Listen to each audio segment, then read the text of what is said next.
Hello, and welcome to the Tape Library. This is the long-awaited Volume 9 in the Scary Stories to Fall Asleep to series. These are a little different to my standard episodes, so allow me to quickly introduce it. First off, you will likely see an ad break after this intro, but after that there will be no more ad interruptions until the very end. For that reason, please do me a favour. Let me know in the comments where you're currently listening from. And if you're on YouTube, click the like button, if you would be so kind. These little interactions help me to keep these episodes virtually ad-free. These episodes are designed for you to relax or fall asleep while listening to creepy real-life tales of the paranormal. For that reason, sound effects and visuals are kept to a minimum. Tonight, the first 8 stories are brand new, never heard before encounters that I have been sent. Then after that, I'll be sharing some highlights from my second channel, Night Drive Paranormal. So if you want more stories like this every month, then be sure to check that out. These stories are submitted to my inbox from all of you out there listening to this. Whatever you choose to believe, these people claim at least that their experiences really happened. These do not come from professional writers, and in many cases English may not be the first language of the person submitting the story. But I try my best to keep to their original words as much as I can. What they experienced is obviously up for debate. A logical explanation is almost always a possibility. But if you wish to discuss these cases, please bear in mind that the witnesses will likely read your words, so please keep it respectful. With all of that out of the way, it's time to get comfortable. Let's hear some true paranormal encounters.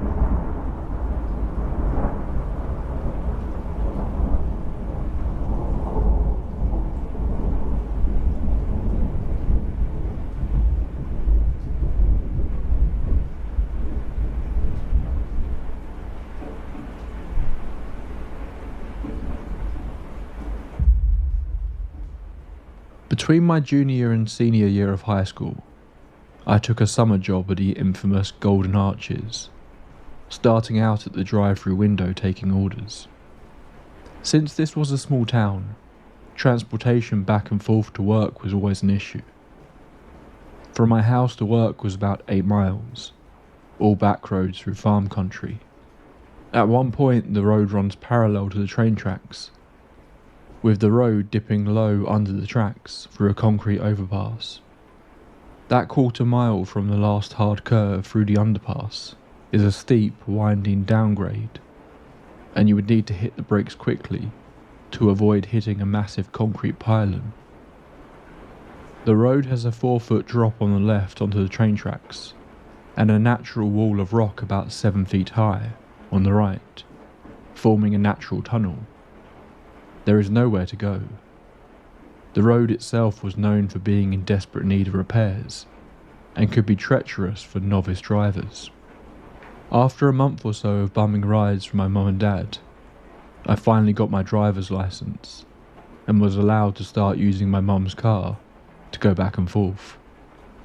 The car was a tank, a late model Dodge Diplomat, and yes, I know I'm dating myself. But by the close of summer, I was used to navigating the dip, around the tight corners, and enjoying the glide down the back road.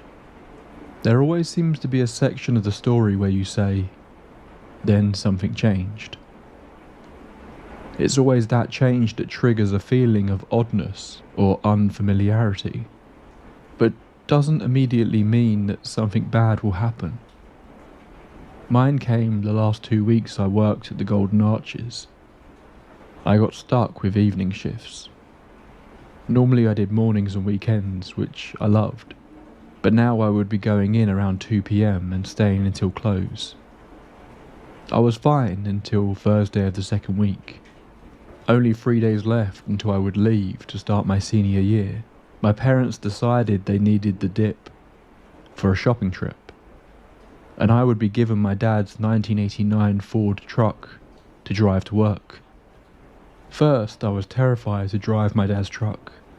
He loved Big Brown to death. Second, I hated how slow and clunky the truck felt compared to the dip. Not to mention I needed a 10-minute rundown on where all the controls were, including the constant reminder that the dimmer switch was on the floor next to the parking brake. Now, I've been fun size all my life, topping out at a whopping 5'2", meaning I would be sitting on the edge of the bench seat to look out of the windshield and trying to make sure my feet were still all in the right places. Dad gave me a crash course, and I nervously drove to work that afternoon. My work shift went smoothly. I climbed into Big Brown and started towards home, around 11:30 p.m. Halfway home I realised I was going quite a bit slower than I did in the dip, and laughed a little, reaching over to turn up the radio. No worries. If I got home a little late, my parents wouldn't mind. I hit the overpass section of the road and immediately started pumping the brakes, making sure this Goliath wouldn't take the curve too fast. 2 seconds later, I saw a young man drop from the sheer rock face on my right onto the road and freeze like a deer in headlights. My heart stopped in my chest and I slammed both feet down on the brake pedal, causing Big Brown to shudder and squeal but come to an abrupt stop. I had squeezed my eyes tight waiting for the impact and looked up from my white knuckled hands to see nothing. I finally took a breath, my brain screaming what the hell was that? I threw Big Brown into park in the middle of the road and scrambled to get the flashlight my dad always kept in the glove box. I jumped out of the truck and started looking all over the place to see where this guy had gone, hoping I hadn't hit him. I knew he wasn't in front of the truck, so I ran to the train tracks, shining the flashlight around, trying to find the white shirt he had been wearing. Nothing again. Then the rational part of my brain woke up and told me to get back in the truck and out of the middle of the road before I became a pavement pelt. I scrambled back into the driver's seat and very slowly crept the rest of the way home. At this point I was almost half an hour later and I should have been getting home. I parked Big Brown and saw Dad sitting in the kitchen waiting for me. He knew there was something wrong when I closed and locked the door behind me. "You're as white as a sheet. What happened? Hit an animal on the way home?" His tone was light, almost joking, but changed quickly when I told him what happened. He nodded and said, "Sit down a sec. You look like you're going to fall over. I think I know what you saw."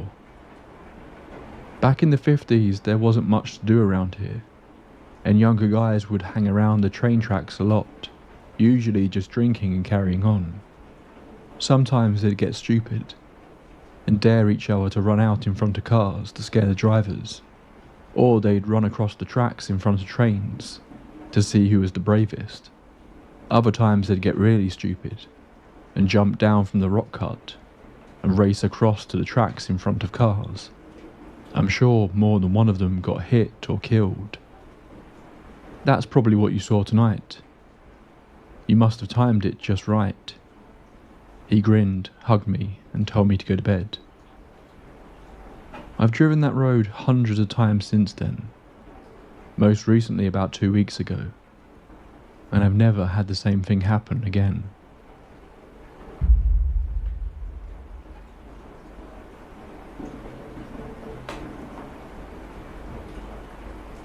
In the house I grew up in, I have had numerous experiences which have stuck with me since I was little. Nothing like bumps or taps or strange voices, I can't explain, but ones which I think are much more calm. I grew up in rural Indiana with few neighbours around me, and especially not a lot of people my age. I'm only 19 at the time of writing, so I'm barely an adult. But I've experienced these things my entire life.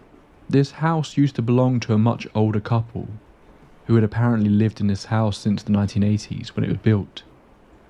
The husband, we don't know his name, we only knew him as Tony, which ended up being his wife's name, ended up passing away in the room next to mine. It was natural causes that took him, as far as we know. But still, it's a somewhat eerie detail given everything that's happened. My first experience happened when I was around 4 or 5. I had just been put into bed for the first time, and had only been sleeping in it for a few weeks. It was a small, low-to-the-ground bed, which used to belong to my cousin. Anyway, I vividly remember waking up and scanning the bedroom. It was the summer or late spring, so it was bright outside already. My eyes panned outside, looking to the peach trees which were 15 feet away from the window. As I prepared to stand up, I looked to the closet. It was a wide closet which took up the length of the entire wall. It used to have closing doors, but my father had removed them when I was around 2. But as my eyes focused on the closet, I saw a black figure, whose outline was blurry. He was just standing there, looking at me. At least I think it was looking at me. I remember feeling this sense of dread and fear washing over me, and just screaming at me to run. But little me didn't. She just looked at it, and my eyes traced the figure. It didn't move. After a minute, when the fear finally became too much, I bolted out of the room, running all the way across the house to my parents' room. I don't know how I came to recognise it, but the figure almost seemed to have a noose around its neck. I remember telling my mother that it had a rope around its neck. I'm not sure if it was a malicious figure, but I've never seen it since.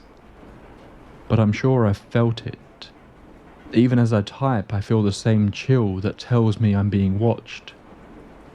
And frankly, I'm sure I am.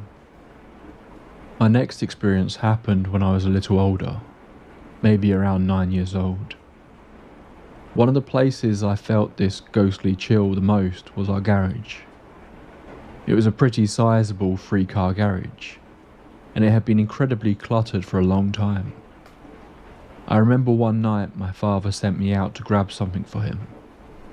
I don't remember what it was, but it was out there. Quickly I scampered out to the shelf, which wasn't far from the door, but it required I walk around a large chunk of shelves and boxes, which were piled against the wall. As I grabbed the tool I was sent to grab, I felt the same familiar chill run down my spine. My hair stood on end, my blood ran cold, and the air surrounding me grew chilly. I slowly turned around, afraid to see what was behind me. Across the garage, in the very far corner, I saw a figure, crouched down and staring into the wall. Before anything could happen, I sprinted in, the item in hand. I made it inside and told my parents again, but they insisted it was nothing. My family did not believe in the paranormal. They just didn't think that our house was haunted, but I know what I've seen. My parents broke up around 2020.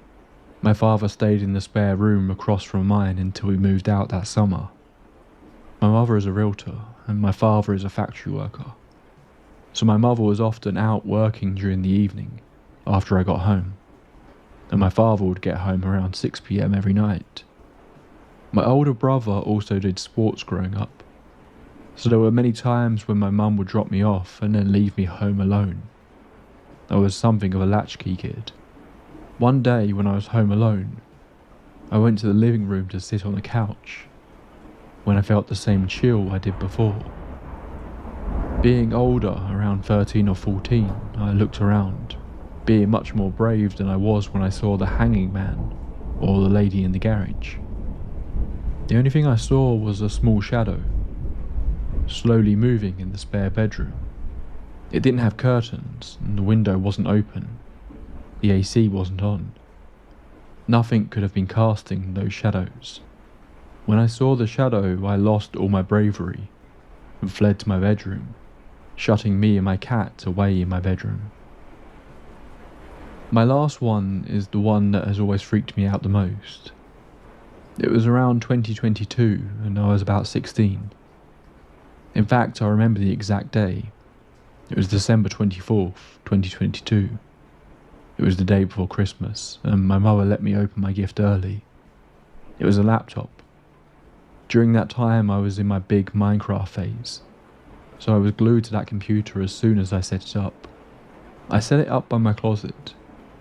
This was a different bedroom, but the closet is the same type of closet, and paid it no mind.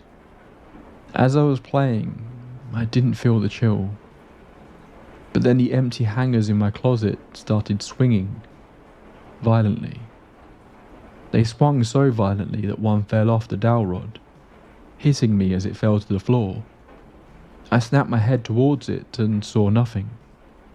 There was nobody there. I slowly stood up before sprinting to my mum, who was laying on the couch in the living room. I think this was the experience that had stuck with me the most. I don't know who these entities are, but they have proven here that they can interact with me. They could harm me if they so wanted. Not just anywhere either. The one place where I'm safe, and able to escape the stress of my messy home life. It's able to harm me in a place where I'm supposed to be safe. Now feels like a good time to add I heard a very, very loud tap from within my trunk as I began writing the first encounter. The last situation I have is a somewhat sad one.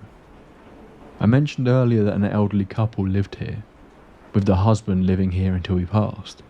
Well, around 2023, my mother walked inside, holding a package. My mother opened it, and it was seemingly a box of trinkets. Random items, newspaper clippings, art supplies, twine and thread, and other various items. The box had no return address, which means it would have had to be dropped off personally. Or maybe there is a delivery service which doesn't require addresses. I don't know. Anyway, we checked the person the box was addressed to, and the name read Tony Thompson. My mum contacted one of the neighbours who was friendly with the family, and got in contact with her son through them. He revealed that Tony, the lady who had lived in the house before us, had just passed away. Not just on any random day as well. She passed away the same day that the box had been delivered. As far as I know, the son didn't deliver the box, and neither did the neighbour. This one isn't necessarily paranormal or ghostly, but it's sad. It may be a strange preface to a ghost story, but I have to say that I'm still not sure if I actually believe in ghosts.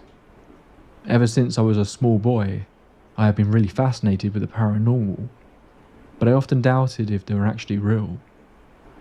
Over the years, I'm in my 50s now, I have had several odd experiences that one could certainly deem to be paranormal, but the rational part of my mind always seemed to cast doubt upon them. For example, I'm aware that the human brain is particularly prone to hallucination, pareidolia, and with a propensity to confirm false positives. I have no actual theory of the supernatural as to what it means or what is going on, so if anyone listening has their own insight, I'd love to hear it. There is, however, one experience that I've had that I've never been able to fully explain, and to which I'm always coming back. I do apologise that there is a rather long preamble to events which, in of themselves, lasted mere seconds, but I really do think that it's necessary to set the scene as well as I can. It was 2010, and at that time I had a girlfriend with a 12-year-old son.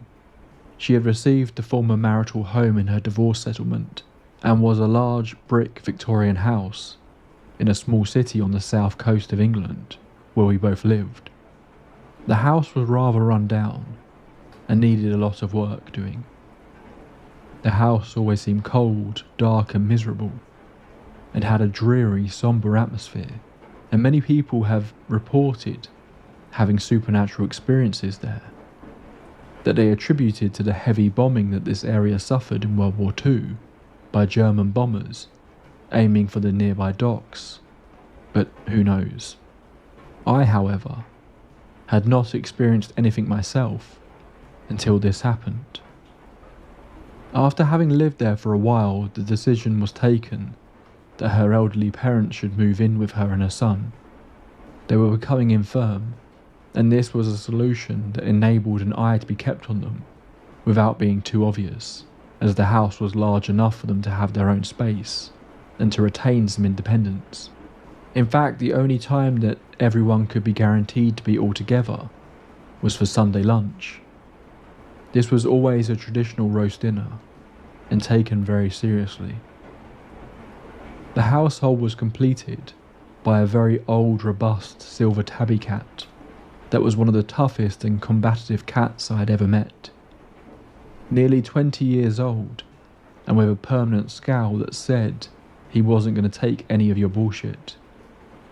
He had missing fur patches and lumps out of his ears from the many encounters with local dogs, foxes, and any other cats foolish enough to encroach on his territory. Despite not being the kind of cat that liked to cuddle up on the sofa with you, he was a very much beloved pet, and most people couldn't imagine him not being part of the furniture. So one day, when he suddenly crawled under the sofa and died, it was a shock, despite being about 110 in cat years. There were more than a few tears in the days that followed. The aforementioned Sunday dinners were especially sad, as the cat would on cue emerge from his hiding place and take up position under the dinner table, ready to beg for scraps. This he would do with a very loud, distinctive meow, which sounded somewhat raspy and strangulated, rather like a very elderly person might have if they smoked heavily all their life.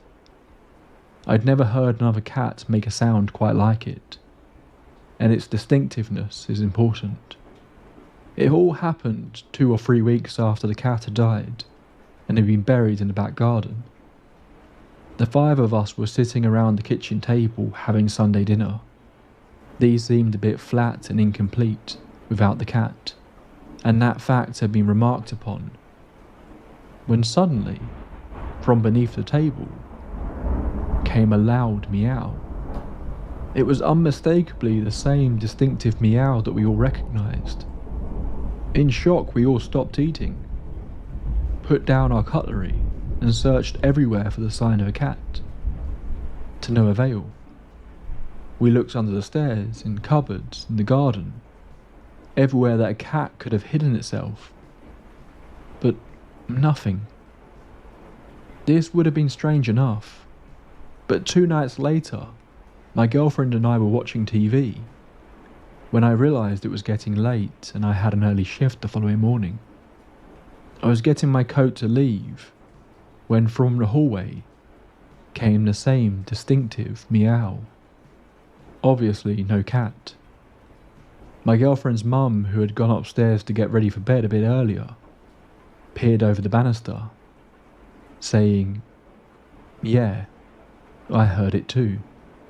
So 2 occasions, with multiple witnesses. I still have no logical explanation for this. But then, cats are mysterious creatures, after all.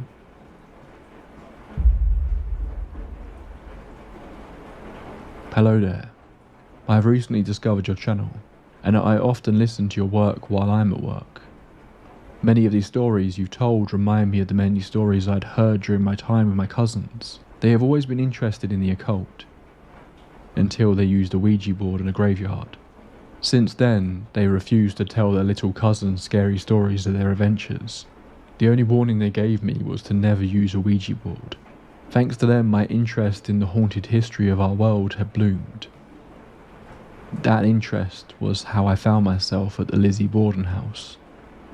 The Borden murders are obviously one of the most famous murder cases in American history, and compared to the boring farmland I grew up in, it was a spectacle that I was quite excited to finally check off my bucket list of historical sites to see.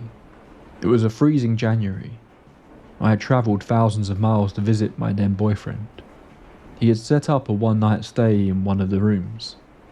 It was the Lizzie and Emma suite that we were booked for, and I was quite enchanted with how well the house had been maintained and restored in some spots. The only slightly current modern item was a fire detector. Everything else was like it had been taken out of time in history and frozen. The moment I stepped foot in the house, I noticed just how quiet it was, despite there being people meeting in the dining room to prepare for the nightly ghost hunts. It was like the silence that you pay as respect at a funeral.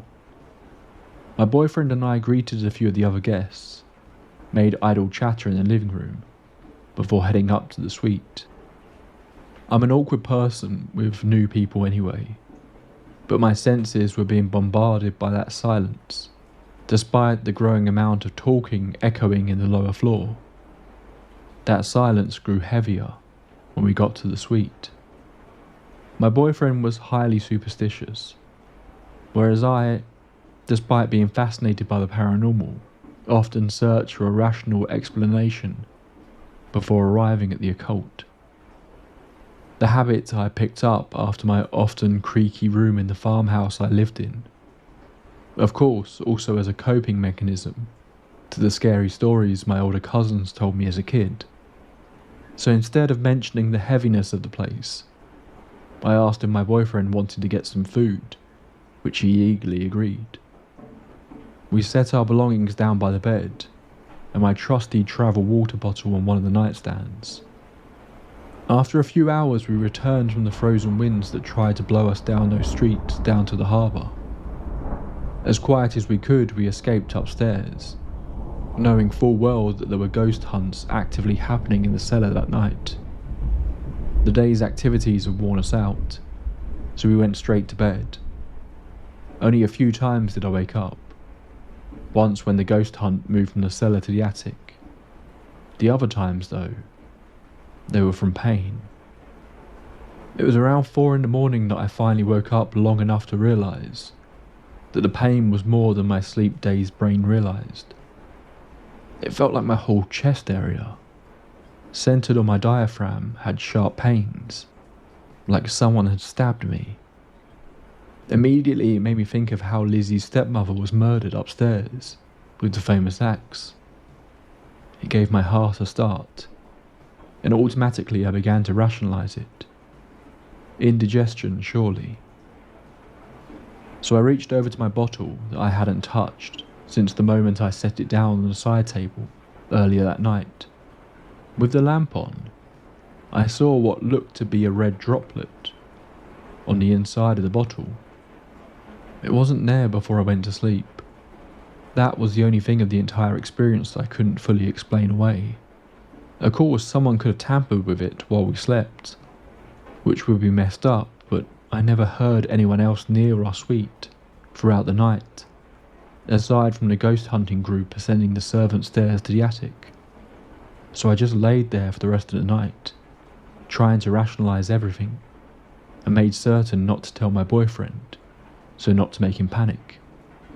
The poor guy already rather hesitant from staying there in the first place.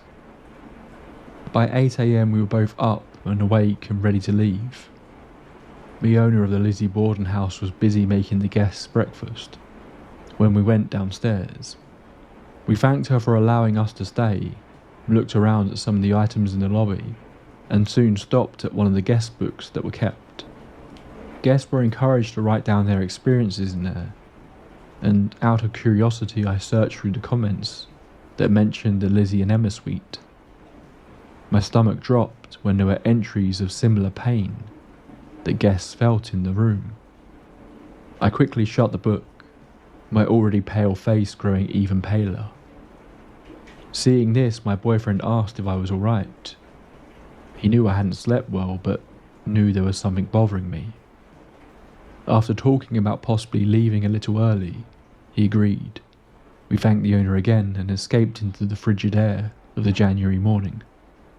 We ended up getting some Dunkins before going back to his apartment. As much as I love our haunted history, I was not prepared to be feeling what I can only assume was a fraction of what Miss Borden may have felt during her murder. It is often debated as to whether Emma or Lizzie committed the murders, but regardless of who did it, the pain was real.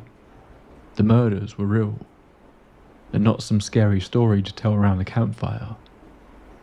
There, the pain remains for people to resonate with for years to come. The ghost of the past ever begging the present to remember it. I would like to share my experience with the paranormal. I live in the Pacific Northwest and was injured on the job 10 years ago. I live my life the best I can.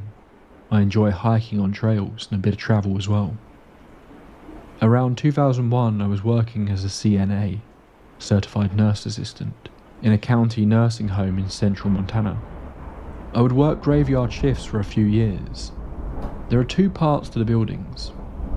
The North Hall was the original part of the building.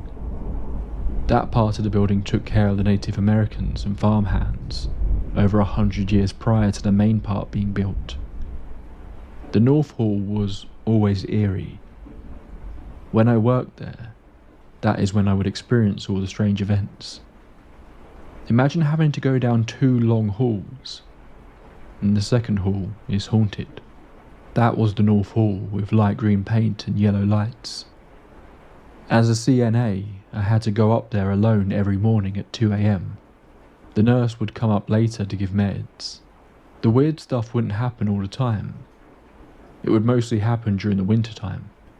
There were originally 2 patients at the end of the North Hall when I started working there. One of the patients, Jim, passed away while I worked at the nursing home 2 years ago. That left Richard being the only one up in North Hall. Before I would start my shift, the girls on the evening shift would share experiences they've had with a ghost in North Hall. I would eventually share mine. As a CNA, I would make sure the elderly patients were comfortable and hydrated. I would also empty catheters with a pitcher called a graduate into the toilet. I would chart the patient's mood and vitals. After a few years in, I started to work with a new nurse named Marilyn. The first experience I had while working there was around 2 a.m. in the winter. I would empty Richard's catheter into a graduate. When I went into the bathroom across the hall, I would empty the graduate into the toilet. While doing this, I could hear a lady talking on the other side of the wall. I couldn't make out what was being said though. That is scary when you're alone up in the North Hall and there's no patient in the room. I could hear a lady talking. The only patients up there were Jim and Richard was unable to talk. I spoke with the administrator, Arlene. She shared with me that a current resident's wife lived in that room for nearly a decade. But before I started working there, she had passed away. One morning I was up emptying Richard's catheter at 2 a.m. I walked out towards the hall when I saw this glowing greenish blue orb that was around the size of a quarter, mid-leveled me, slowly drifting down the hall in a straight line, until it slowly turned into the dark wheelchair room. I would tell Marilyn what I was experiencing up in the North Hall before she would go up there, and she thought I was full of it. After Marilyn started working with me for a few months, Jim had passed away. She needed my help one morning during a 2 a.m. round. She had a bunch of packets in her hand for changing a catheter. This happened a week after Jim's passing.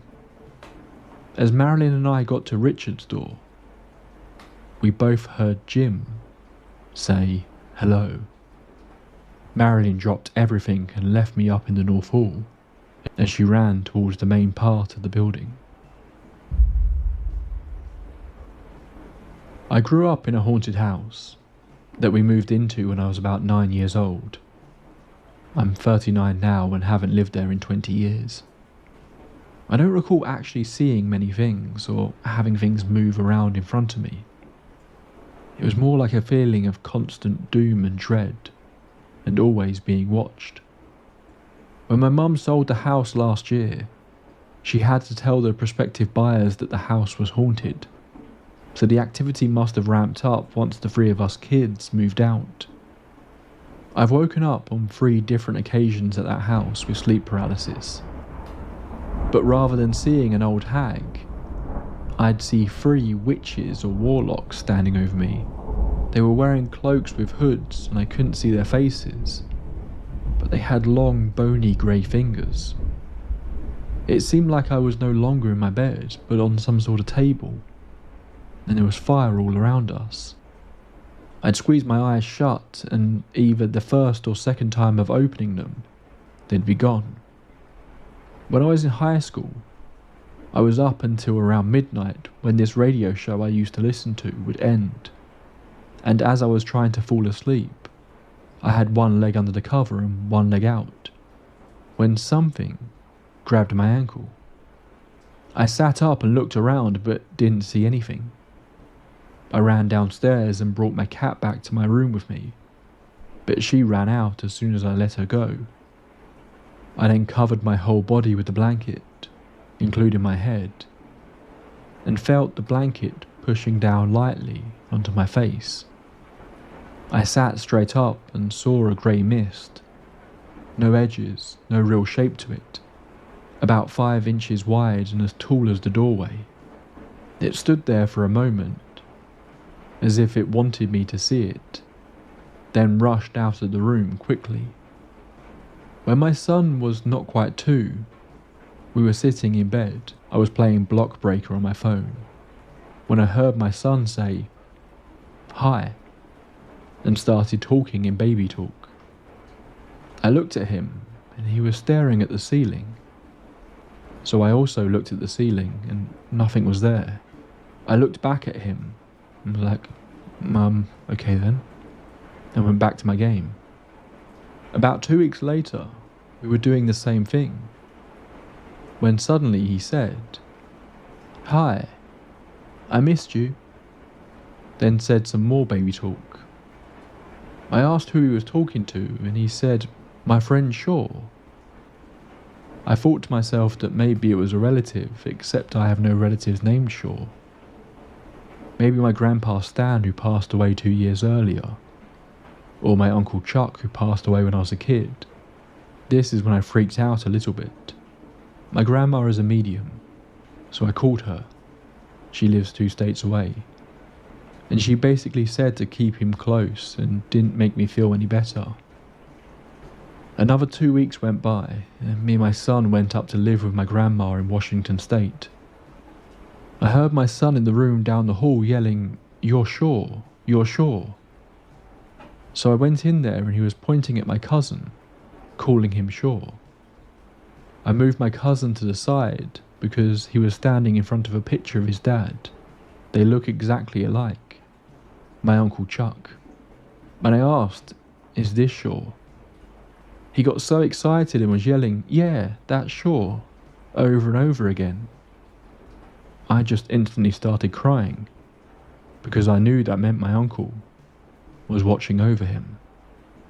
A few years go by and I moved back to California, and me and my then boyfriend and our kids moved into a very old apartment building built in 1911. And things started going missing. Things would go missing and not show up for a couple of weeks. Things would also be moved. This was pretty much the extent of what occurred there. We got married and then moved to a bigger apartment, and started seeing a small woman with long golden blonde hair, wearing a long flowy white dress with long loose sleeves. She would glide around and you could see her feet, but she was a few inches above the floor. She was always going back and forth from our room to the kids' room, but we were not afraid. She gave off a very comforting feeling. She was always smiling, and it actually made me feel very good to have her there. The kitchen sink looks over the living room, and one day when I was doing the dishes, my husband was watching TV in his recliner. She came gliding from the hallway to behind him, smiling at me. Then she just faded away. We looked at each other for several seconds, and it wasn't like I saw her out of the corner of my eye. We moved again about 8 years ago, and she came with us. Everyone in the house has seen her, but she's comforting. I like to think she's watching over us, like a guardian angel. The people who lived in the house before us were terrible, terrible people. There was a lot of animal abuse going on, including finding several dead animals buried in the yard that my dogs have dug up. Nothing like waking up in the morning to find a sheep skull in your dog's bed, am I right? My husband also told me he found dog feet hanging from the awning over the patio. Our neighbours told us that the family practiced black magic. Since we've lived here, there have been several darting shadows and mysterious noises, or things being thrown or knocked down. I've been dealing with paranormal things my whole life, so I'm not afraid, just annoyed. I believe there's a demon in this house that mocks our voices, calling out to my kids in my voice, or whispering in my ear in my husband's voice. I can't even count how many times my kids have come running to me, like, "Yeah, mama?" I'd say, "What?" and they'd say, "You were calling me." I think the only reason the demon hasn't been able to do more is because of our guardian angel. Also, I don't believe in demon possession. My son is a medium as well, but he doesn't understand that. He's 16 now. He sees what he calls ghosts, but they never have heads. He said it's not like the heads are cut off like they were decapitated. It's more like their heads are just missing. He sees a girl in the house a lot. A little girl with a white dress with flowers on, and she stays around my middle daughter a lot. I asked if that one has a head, and he said no. I told him I don't think they're ghosts. I think they're actually demons, and he should try not to even acknowledge them. I don't know if they actually are demons because I'm not religious and haven't done any research, but it just seems logical to me.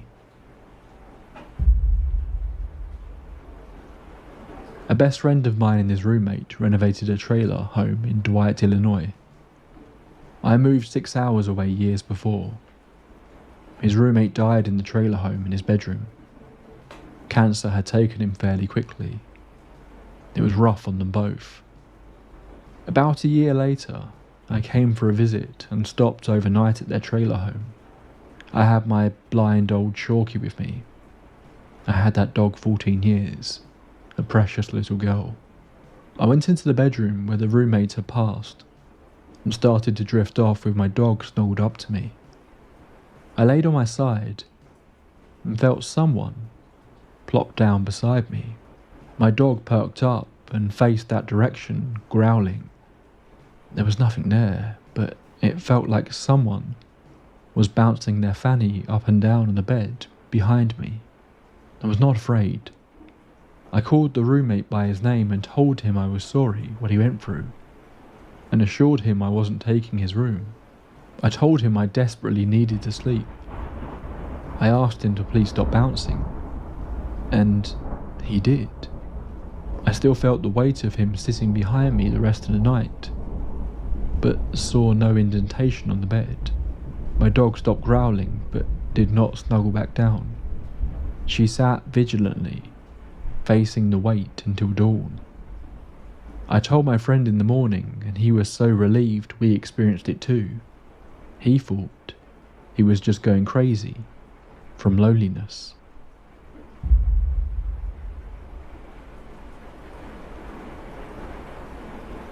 So, to start my story off, I would like to first keep my identity both anonymous and private.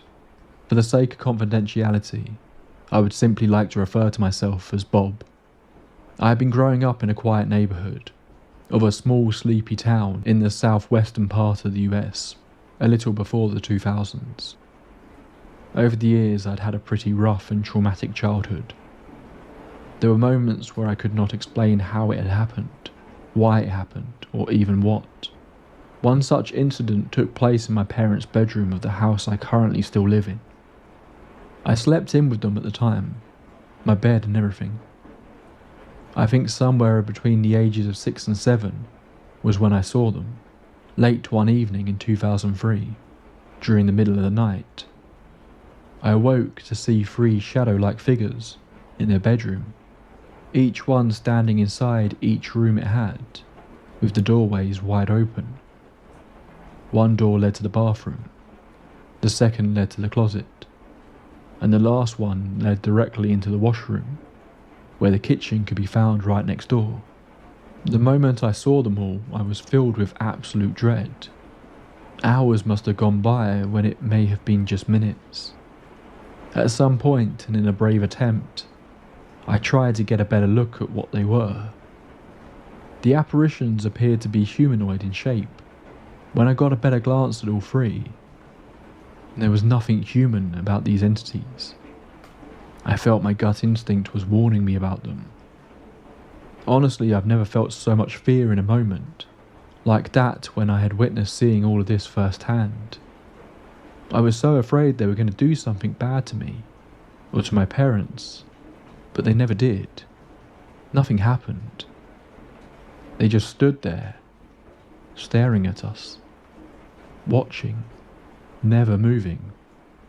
At some point, I must have passed out from the whole ordeal, because being a small child, my body had eventually given in from exhaustion. I don't remember anything else after that. I shared this with my family members in recent years.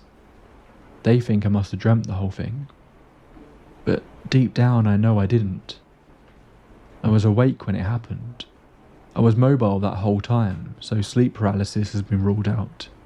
When seeing whoever or whatever those beings were while I was there, disturbed, my gaze fixated in terror. I have not seen them again since then. I need some sort of closure to what I experienced that fateful night, all those years ago. You can call me T, everyone else does. I work as a night manager for a large supermarket chain not far from the supposed paranormal hotspot of Cannock Chase in the UK. I've never considered myself a believer in the paranormal. Not that I didn't want to believe, just that until this point I've never experienced anything to convince me that there was something beyond what is considered normal. This all happened on an otherwise normal night shift, just a couple of months ago. It was just after midnight closing, and my security guard, let's call him Will, was doing his final checks before locking everything down for the night. There's often a few stragglers or drunks hiding in the toilets, hoping to sleep off a night of drinking. So he has to be pretty thorough and sweep the whole building before the shutters come down. Around 12:15 he called me over the radio to tell me he swept the shop floor, restaurants and toilets, and that they were all clear. But upon checking the cameras for areas customers had no access to, he had seen movement in the warehouse up on the mezzanine level, where clothing and electricals are stored. Now it's worth mentioning that that area is secure. Only my own and Will's access cards would allow us up there at night, and no other staff would have any reason to venture up there during the night shift. Will said it looked as if someone had run their hand along a rail of men's jackets and left them swinging. He guessed that it was perhaps a gust of wind from the AC, or even a bird trapped inside the warehouse. We occasionally get a few that sneak in through the outer doors, but he thought he saw a shadow too, and that was worth checking in person. So while Will went to lock the main doors and drop the shutters, I volunteered to check out the movement on the mezzanine level, all the while in constant contact with Will via the store radio.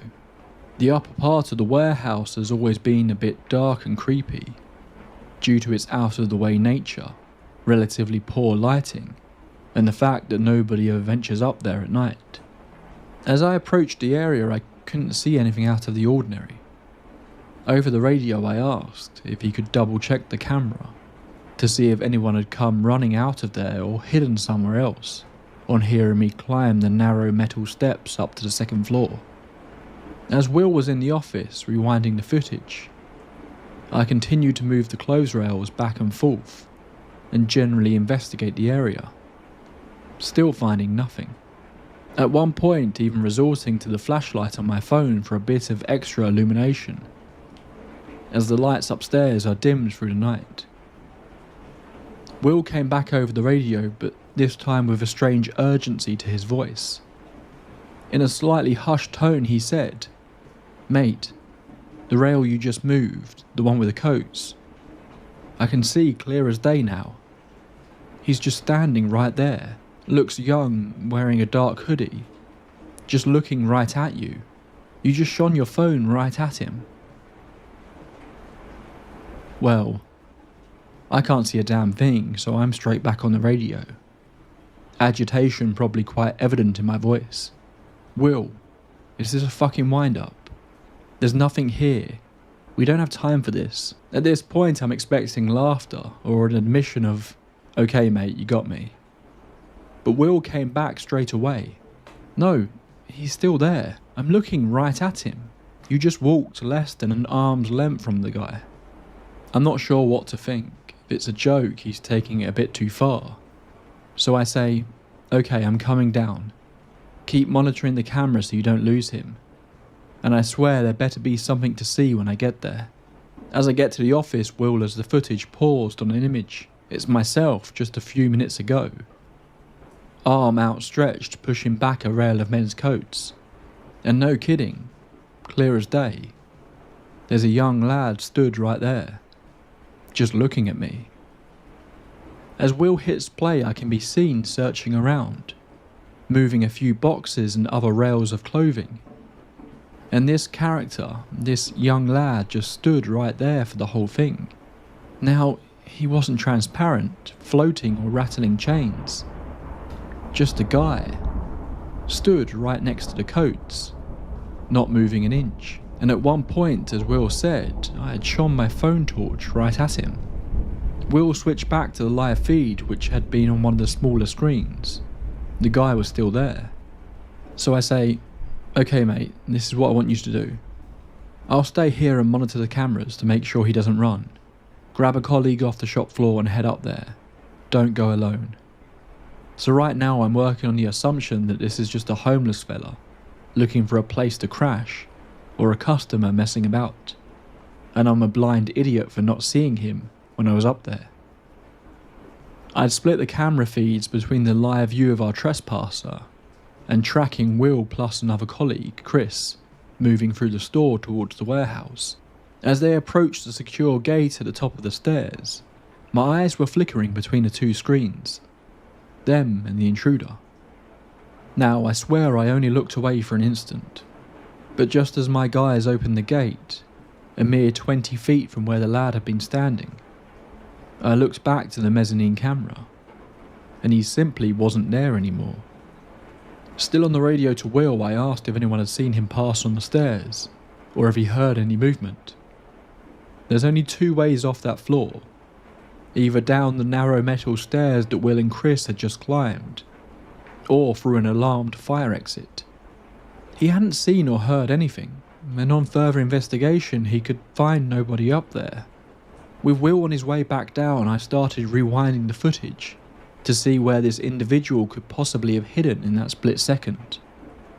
I was somewhat baffled to not be able to find the figure, even rewinding right back to myself being up there.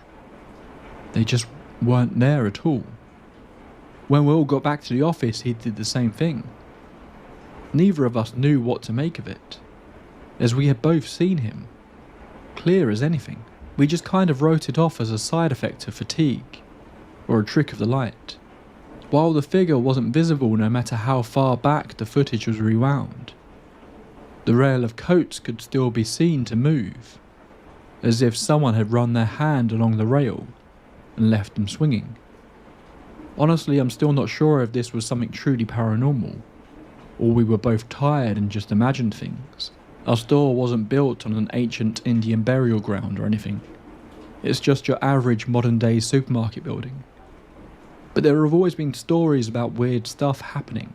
Kids' bare footprints in the car park in the early hours of the morning, or mysterious shadow figures caught only out of the corner of your eye.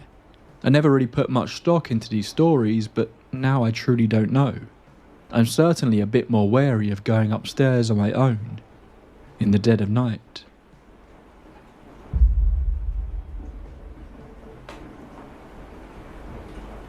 This was a real paranormal encounter that my friend experienced, and it's always given me the willies every time he's told it to me. It's definitely a creepy story in general, but what sets it apart is it may have a connection to a real girl who had died just a few 100 feet from my friend's house shortly before this encounter happened. I'll talk more about this girl later on. I decided I should tell this story from my friend's first person point of view. It will help the story flow more coherently and feel more unnerving when told from his perspective, so here it goes. When I was 13 years old, I lived in a house with my parents and my older sister. One weekday morning I woke up and saw a girl standing in my doorway looking at me. Since I had just woken up, my eyes were blurry and fuzzy, so I couldn't make out the face, but I could tell it was a girl, and I immediately thought it was my sister. I got annoyed and said, "Go away, I'm trying to sleep." I then rolled over on my bed. A few minutes later I turned my head around and saw my sister still standing there. I got angry again and said, "Why are you in my room? Get the hell out of here, Candice." She didn't move and I yelled once more. She then turned around and walked out of my room. I leapt out of bed angry because I hate being ignored. I went out to the hallway and saw my sister at the bottom of the stairs. She was turning right and going into the kitchen. I called out to her, no response. I ran down the stairs into the kitchen, but she wasn't there.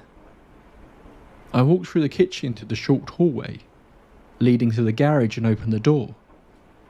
Nobody was in there, and the cars were gone, which meant both my parents had already left for work. I closed the door and then I heard footsteps behind me in the kitchen, going down into the basement.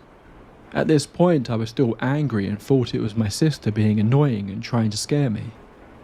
I ran down the stairs and came into the basement family room. It was empty. I went into the laundry room, which also was empty. Then I heard footsteps behind me once more. I turned around and saw a quick glimpse of my sister going into her bedroom. I followed her in there. When I came into the bedroom, I didn't see my sister, but instead there was another girl, standing in my sister's open closet. She was a few years older than me, brown shoulder-length hair, and was wearing a blue dress. It looked like a dress someone would wear to prom. She didn't say anything and just stood there, staring at me. I ran out of there as fast as I could and went to my bedroom, got dressed and bolted out the front door and ran to school. Earlier before the story I mentioned a girl who had died. My friend lived right across the street from the high school football field. The back of the bleachers faced the side of his house just a few 100 feet away. A few months before my friend encountered the strange girl wearing a dress in his house, a girl had committed suicide right outside. She hung herself off the back side of the bleachers on the football field. According to some rumours, she was wearing her prom dress when she hung herself. He believes that's who he saw. I haven't really talked about what happened to me in years.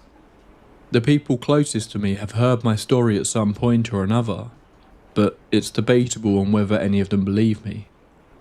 I don't blame them.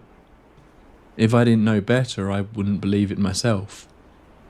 I was 11, going on 12 years old. This multiple episode experience occurred between 1995 to 1996. I grew up in Washington State in a small rural logging town, built and settled in the 1800s. My town was nestled in a valley not far from the icy waters of the Pacific coast, population 8,756. At the time, I was living outside the city limits. My childhood home sits on a horse acre, densely circled by ancient trees and well-worn forest trails. One night I awoke to this blinding light engulfing my room and my window. I was groggy, out of it, but I was awake and very confused. The light was so bright I had to squint my eyes, and I heard unsettling and strange sounds. I thought maybe my neighbours were having an annoying loud party. I tried to go back to sleep, tossed and turned trying to ignore the intrusive noise. But things only got weirder. As I laid there, disgruntled and tired, I heard what I likened to footsteps echoing, as if someone or something were running up and down the empty street outside my window. But the street was not right outside my window, yet the footsteps echoed so clearly, the cadence of them rising and falling. It was as if whoever was out there kept coming closer, only to turn around and run away again. Coupled with the footsteps was the noise I thought was a party. It sounded like voices, but they weren't speaking words. It was more like a wave of sound that would go from extremely loud to eerily low. It would become almost inaudible, and then start building up again into an anxiety-inducing crescendo. Even more creepy, it was now distinctly what I identified as laughing and crying. The sound would get loud, laughing, laughing, laughing, and then start to dip down low, low, lower, into a desperate crying. Then it would start to get loud again and back and forth. At first I was so hazy from sleep that I thought exactly what I said above, that the neighbours were having a party. As I became more aware, I realised with a horrible feeling that it was 4:45 in the morning, and my neighbours were in no way having a party this loud, nor would I be able to hear them as clearly as I could hear this sound. And the sound was so strange. It was not the sound of a party. It made my hair stand on end. I also struggled to reason that the bright light was a street light. But again, as I became more aware, I also knew this was false. Like I said, I lived in the woods, and there were no streetlights close enough or bright enough to shine into my window, let alone feel the whole pain. Then, just when fear had begun to take hold, a sudden numbness washed over me. It wasn't calm, but more like utter indifference. I remember getting out of bed. I can still see myself swinging my legs off the edge of the mattress as I stand and face the closet mirrors. Essentially, it was a long row of mirrors that covered the closet doors lining my wall, so I was able to see my reflection very clearly. The lights were shining in on me from the window to my left. I was wearing this pink nightgown that was always too hot no matter what time of year it was. I still think back on this and wonder why I chose to wear it that night. Afterwards, every time I put that nightgown on, I hated it and would rip it right back off. As I stood there, held fast by my own reflection, the light dimmed to a strange orange glow as it seemed to scan over me, and I remember feeling like I was moving in slow motion, as if it were a dream. I can still see my face staring blankly into the mirror with no expression, as if in a trance. The next thing I remember was being back in bed, and the light was still at my window. This is where something happened that really sticks out to me, and it's the part of my experience that I can never seem to explain clearly. My memories of it are very choppy, as if something scrambled my thoughts or understanding of what happened. I saw what looked like heads. I don't know how else to describe it. All I know is that I knew there were people, or something like people, standing outside my window. My bedroom window looks out onto the second floor of our house, so there was no way people were standing out there, unless they were on my roof. And all I could remember was just thinking, bald heads. Bald heads were moving underneath my windowsill. Again, this makes no sense, but nothing about this particular night does. The heads were moving in a very strange pattern, like one after the other, following each other across my roof. There was a fluidity to the movement, the figures flashing in and out, light then dark, then over again. It was almost as if they were silhouetted against the bright backdrop of the light. When I found myself once again back in bed, I became truly scared. And I was aware that I was scared for a very good reason. Something didn't make sense. In my weird trance-like state, I simply rolled over to face the wall, pulled the covers over my head and went to sleep. This time, it worked. When I woke up the next morning, I told my mum exactly what happened, and she got a very strange look on her face, and then quietly said, "If anything like that ever happens again, make an X on a piece of paper when it's happening, so you know you're not dreaming."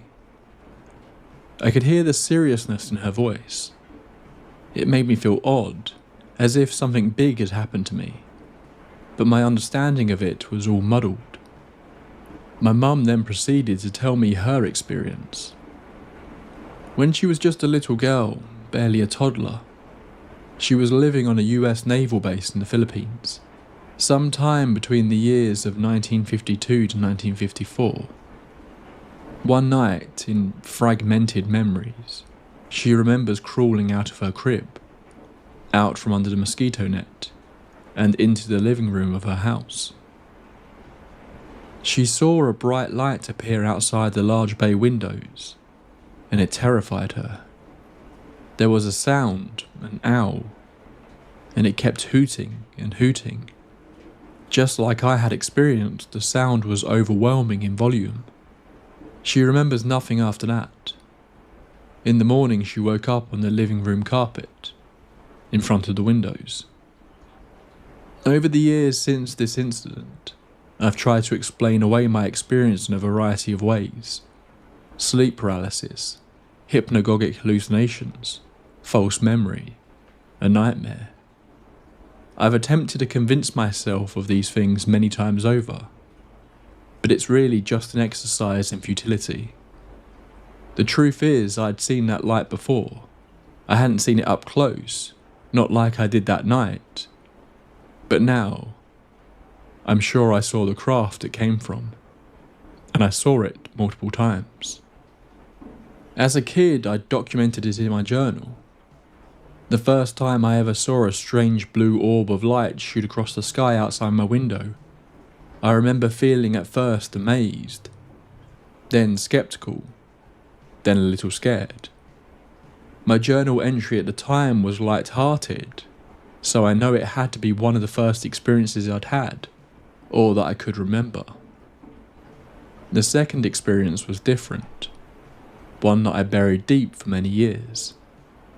It was either January or July, New Year's or the 4th. I want to say July because we were outside and it's Washington State. Nobody goes outside in January.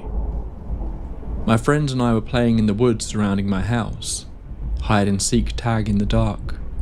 We were chasing each other all over my yard, each trying to find the best hiding spot before the other person could. It was in the midst of this ruckus that, out of nowhere, we all saw something strange hanging over the horizon in the clear night sky. At first, it looked like a star, as it was up high and appeared very far away, but there was something about it, something that seemed to demand our undivided attention. Slowly, we had each left our respective hiding spots. Almost inadvertently, we had come to stand together as a group. Then we watched in stunned silence as the star began to move. What happened next has never left me. This star, or what we thought was the star, suddenly just dropped. It literally fell hundreds of feet with an incredible and uncanny speed. This seemed to happen in the blink of an eye.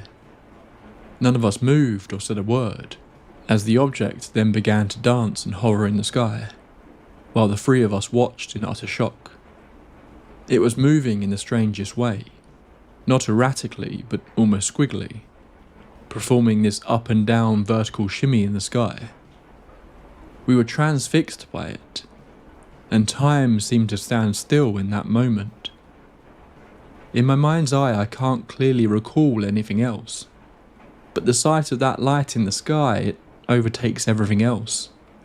The way it moved, a dazzling orb against the inky blue of the night. Even the memory of it is eerily hypnotic. I've been thinking about it all day and into the wee hours of the night now. All I see is that light, and we were just kids.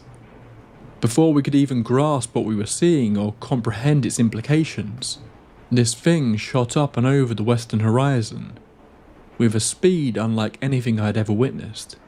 It was just gone. Being either very brave or very dumb little kids, we stubbornly stayed outside, running around deliriously in the dark, searching in the sky for the star. At once we all saw what we likened to multiple military aircraft, racing in the direction that the light went. They flew overhead as a collective, with a very distinct purpose. We watched in awe as the aircraft sped due west, following the same course of the light. It was such a surreal experience that for years I didn't believe I even really saw such a thing. That is until one day, not even 2 months ago, I reconnected with my 2 friends who were with me that night. They're brothers, one younger than me and one older. They're like family but more distant now, after so much life has happened. It's been 28 years since that night. Still, talking to them now felt like we'd never parted. No matter how far away we are now, or how many years have gone by, I did my best to edge around the small talk, so anxious to ask them only one but very simple question. Do you remember that night we saw the star? Both had begun to chatter excitedly when I asked them this. I spoke to them separately and over the phone, but once I hung up with the first brother, the other was already texting me, asking me to call. While I was on the phone with him, his younger brother was messaging both of us, almost frantically, as if he had been waiting to talk about this since we were kids. I knew the feeling because I've been waiting too, and didn't even know it until that moment. Why it took us so long to discuss it, I'll never know. As we talked, we all came to agree on one thing. This really happened.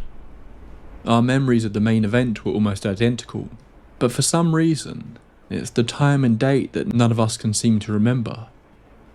It's as if the experience is just there, stuck inside our heads, but we have no recollection of its exact happenstance. I don't know, it's weird talking about it. People think you're crazy when you say things like this. It is what it is though. It happened. And now I have unexpected nightmares. Flashbacks that take me to a place of blind panic and despair. Whatever I experienced that night, the night that something came to my window, it must have been beyond anything I was capable of comprehending. The fear that comes with the dreams is indescribable. It's animalistic. There are no appropriate words I can think of to convey the feeling of pure raw terror that overtakes me. My whole body begins to vibrate. I feel myself being pulled up and away, and I wake up screaming in the dark. I still see that light in my dreams, and I still see it coming for me. They are coming for me. I knew it then and I still feel it now, all these years later. We are not alone. We never have been.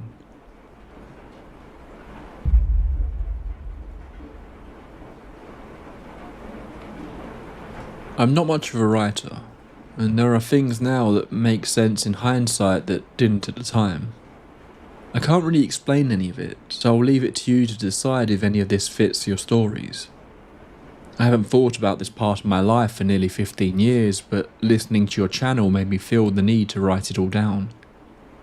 The only people who know what happened to me when I was younger are my family and my husband. As for the other incidents, apart from those involving other people, I have spoken to some others to get perspective, but they've always leaned towards paranormal explanations. Just a bit of background. My father was in the army, so my family moved around a lot. By the time my mother was pregnant with me, we lived in the UK. When I was 6 weeks old, we moved to Germany, my mother's homeland, for 2 years.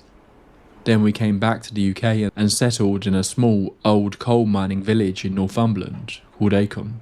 I would have been just over 2 years old, around late 1987 or early 1988. Although I can't remember any of it, when we were in Germany I spent time with my mother's family, since both my parents worked. By the time I was 1, different family members told my mother that I would look at, react to, and smile at things that apparently weren't there. Years later, I was told that my maternal grandmother had a sort of sixth sense, but I've never met her, as she died before I was born.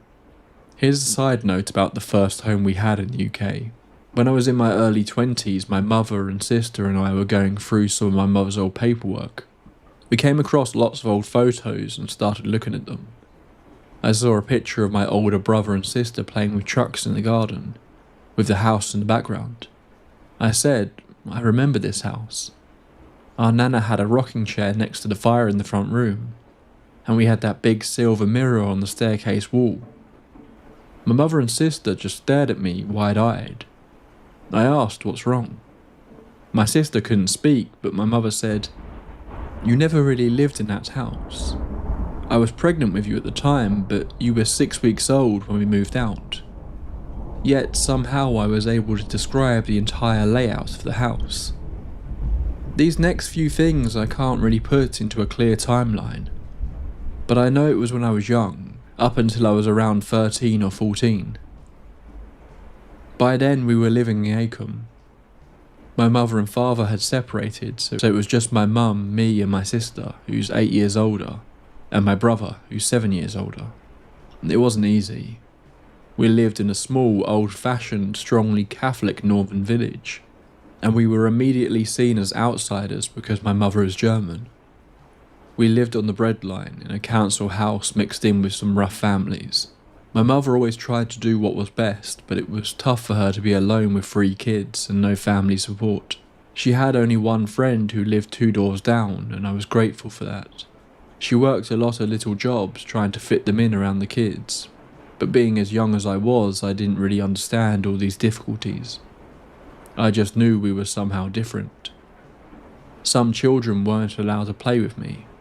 I later learned it was because we didn't attend the local church every Sunday, so they thought I'd be a bad influence on their kids, and they told my mother that. But all I knew was my mother said not to play with them, so I didn't. Anyway, I'm digressing. When I was very young, I was always a quiet child. I loved to read and colour and would spend hours in our dining room, where my mother kept a big bookshelf full of encyclopedias and a record player. I would browse through the books and lyrics on the records, copying them all down, then do a little presentation for my mother. I'm sure she probably didn't want to sit through them, but she always humoured me. I used to have a friend called Jack, but he would only appear in our house. I'd talk to him, read the encyclopedias to him, colour my pictures and just spend time with him. But when I started school, Jack stopped visiting. Years later, my mother told me she'd sometimes see or hear me talking to someone, but she thought it was just an imaginary friend and left me be. At that time, I shared a bedroom with my sister, and sometimes saw a man in our room. He was always crying and looking out of the window. I never interacted with him, but I would tell my mother. She said she had seen him too, though I don't know if she actually did or if she was just trying to comfort me. When I asked my sister, she said she saw nothing. Later I found out a man had died in the house, a previous tenant. I don't know if the man I saw was him or something else. My brother then joined the army, so I got my own room, which I was so excited about. I must have been around 9 or 10, and that's when the strange dreams started. I say dreams, but let me explain. This didn't happen every night. At first, maybe once a week. but as I got older it got more frequent and intense. I would go to sleep and dream of people I didn't know, in places I'd never seen. Most of the time, the people in my dreams tried to get me to go with them somewhere, but I would always refuse. It was always a fight to get back to a familiar place, which I would eventually find after sometimes being chased or hurt in some way. For example, one night I went to sleep and woke up suddenly in the train station. There was a woman on the opposite platform waving at me and calling me over. I was confused, not knowing where I was or who she was. I just wanted to get home. Then suddenly she was on my side of the platform, coming towards me. An awful feeling filled me, and I had a desperate urge to get away. She grabbed my wrist and told me I was going with her. She started pulling me and I fought back, screaming for my mother, brother, sister to help, but no one was there. We struggled and I kept shouting no. Eventually I managed to pull free and started running. I made it out onto a street with houses I'd never seen before. I couldn't see the woman behind me, but I could still feel her presence. I'd go in and out of some of the houses to hide and get away, but she always knew where I was and found me. Then I saw my house. I ran up the front steps and burst through the front door. And then I woke up. This is just one example, but over the years I had these dreams nearly every night. Eventually I trained myself to recognize what I was dreaming.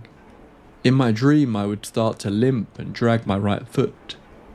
Sometimes I'd suddenly be running somewhere in the dream, and when my right foot began dragging, I'd realise, oh, I'm dreaming, and wake myself up.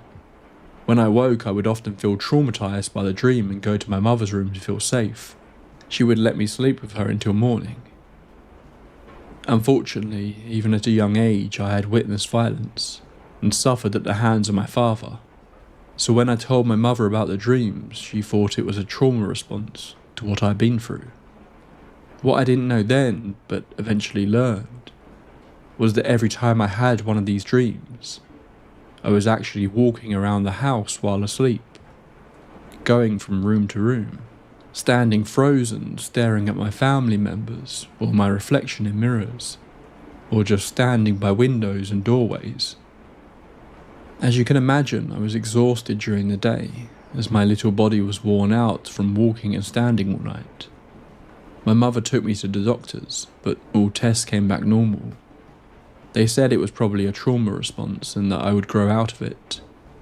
During this time, which probably lasted 2 to 3 years, my mother befriended an older lady named Norma. We lived in a terrace of about 8 houses, and if you walked out the back gate, there was a small hill.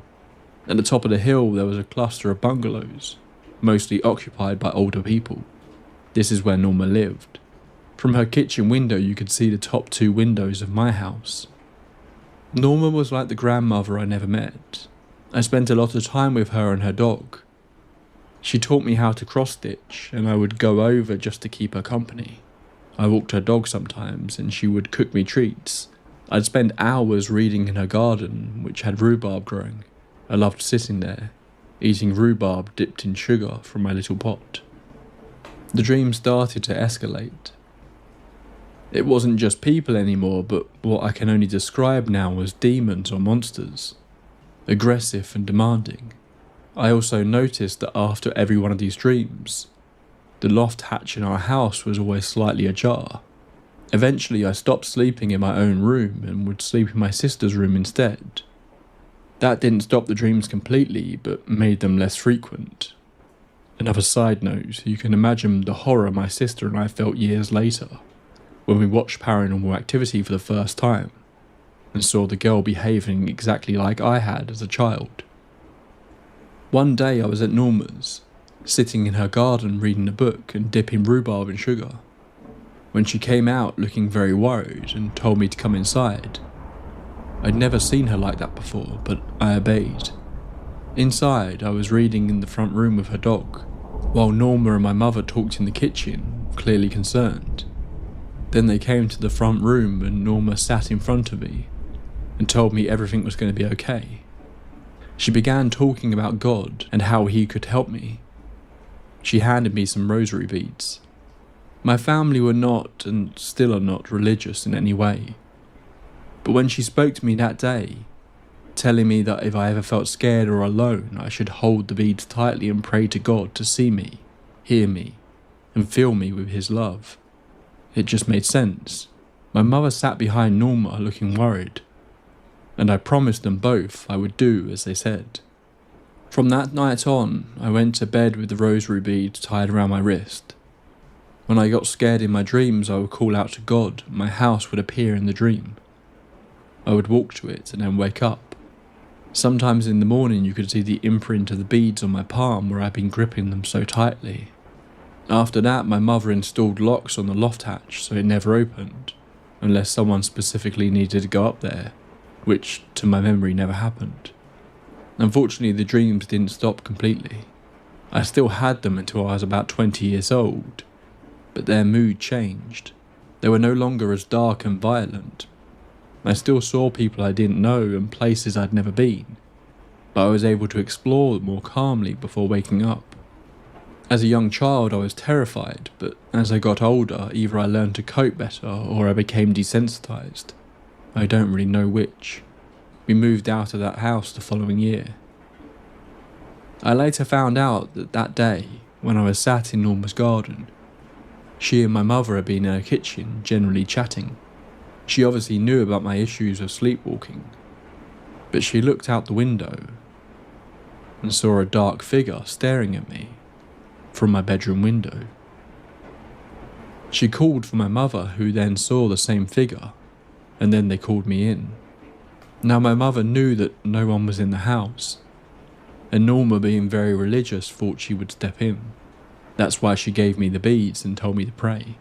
She also organised for a priest to go over and bless the house.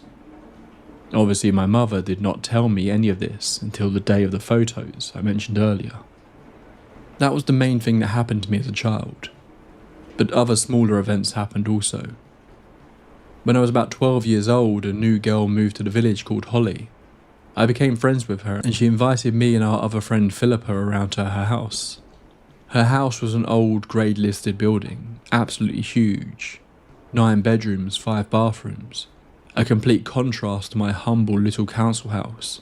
I think it may have been one of the oldest houses in Acomb, but I don't know that for sure. We'd been playing in her garden and we were called in for tea by the housekeeper, whom I mistook for her mother.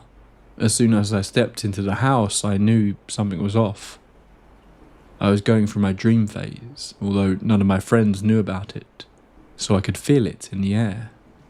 We then started walking down a hallway where there were all these plaques on the walls with people's names on them.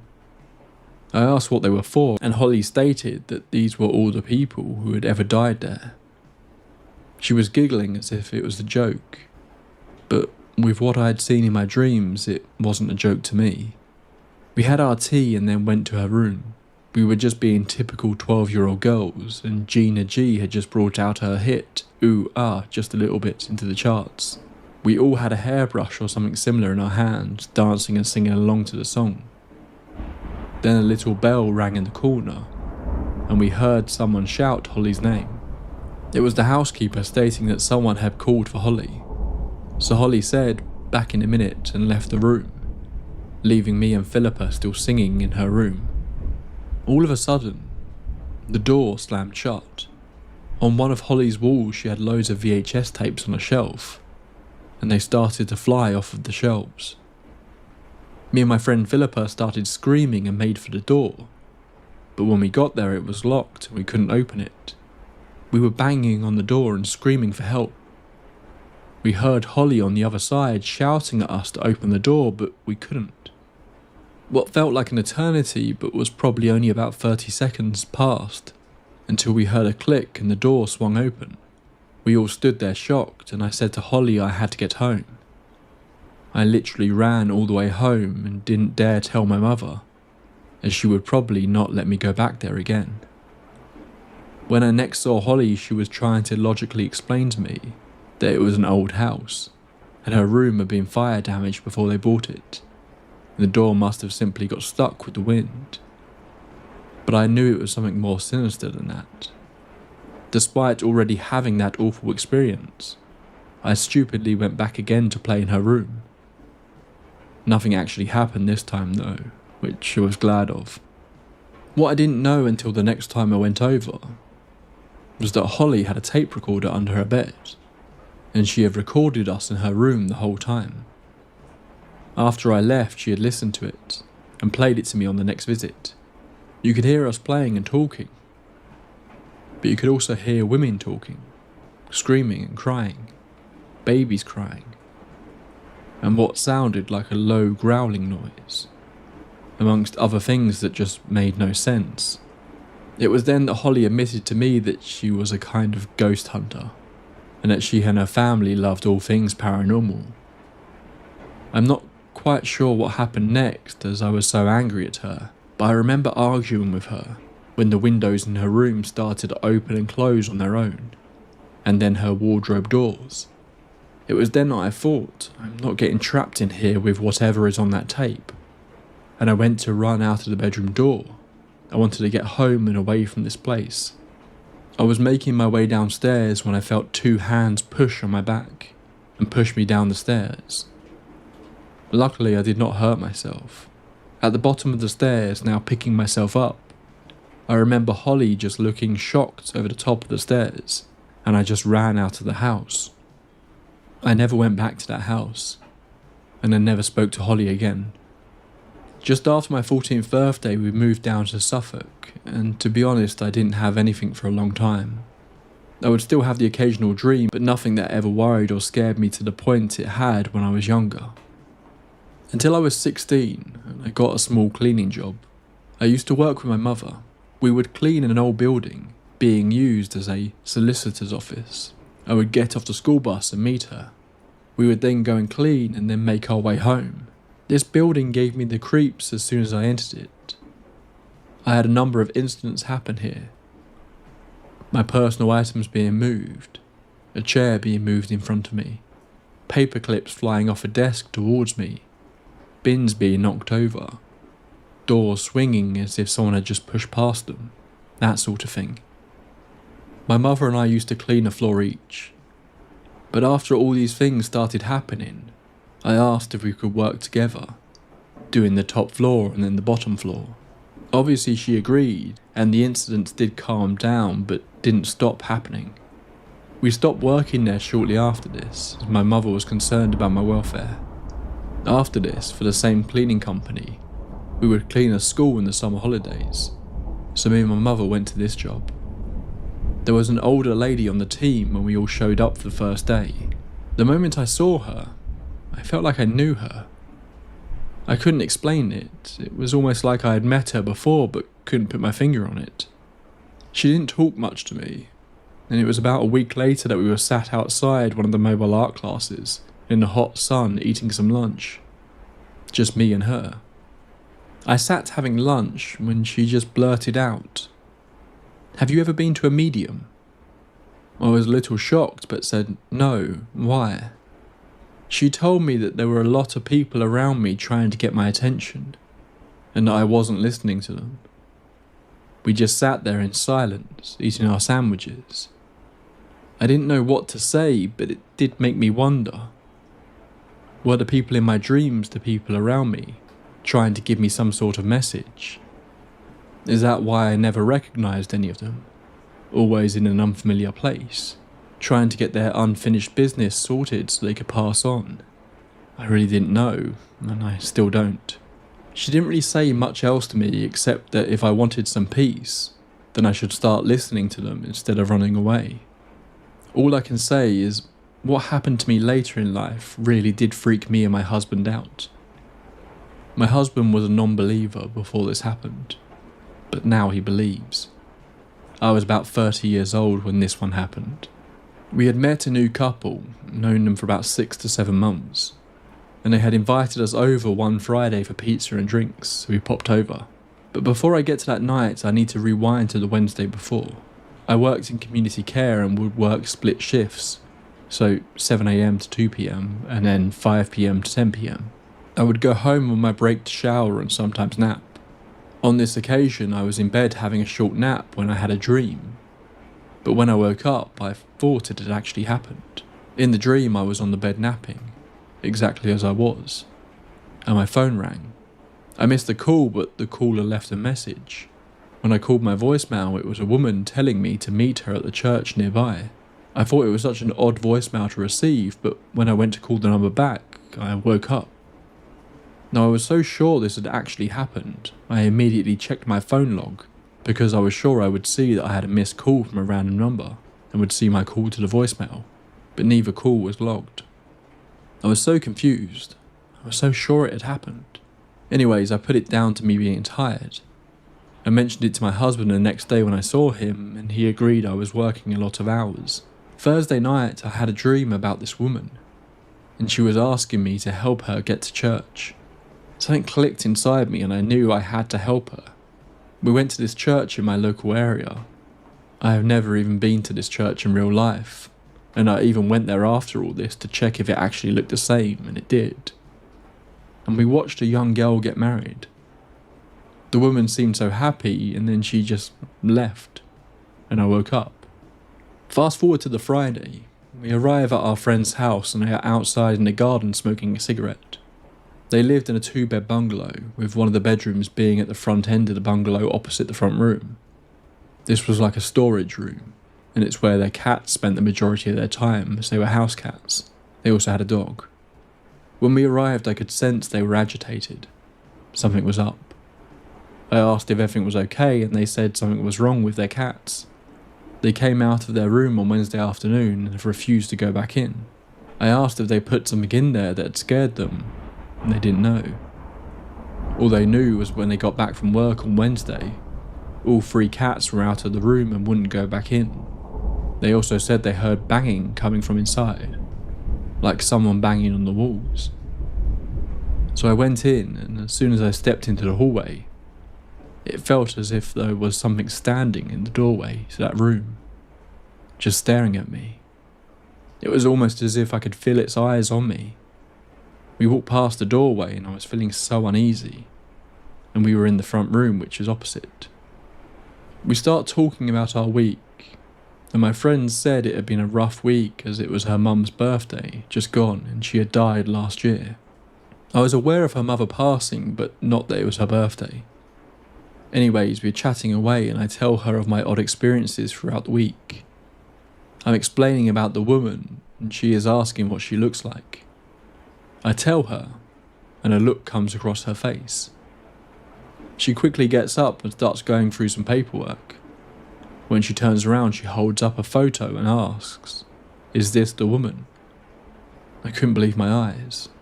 It was her, the woman who wanted to go to church.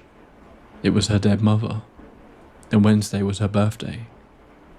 As soon as she held the photo up, the room went freezing cold. The cats and dogs all started to howl and bark in the hallway, and then we heard 3 massive bangs on the wall. We all just stood there not knowing what to do. The room returned back to its normal temperature, and the couple managed to calm down their cats and dog.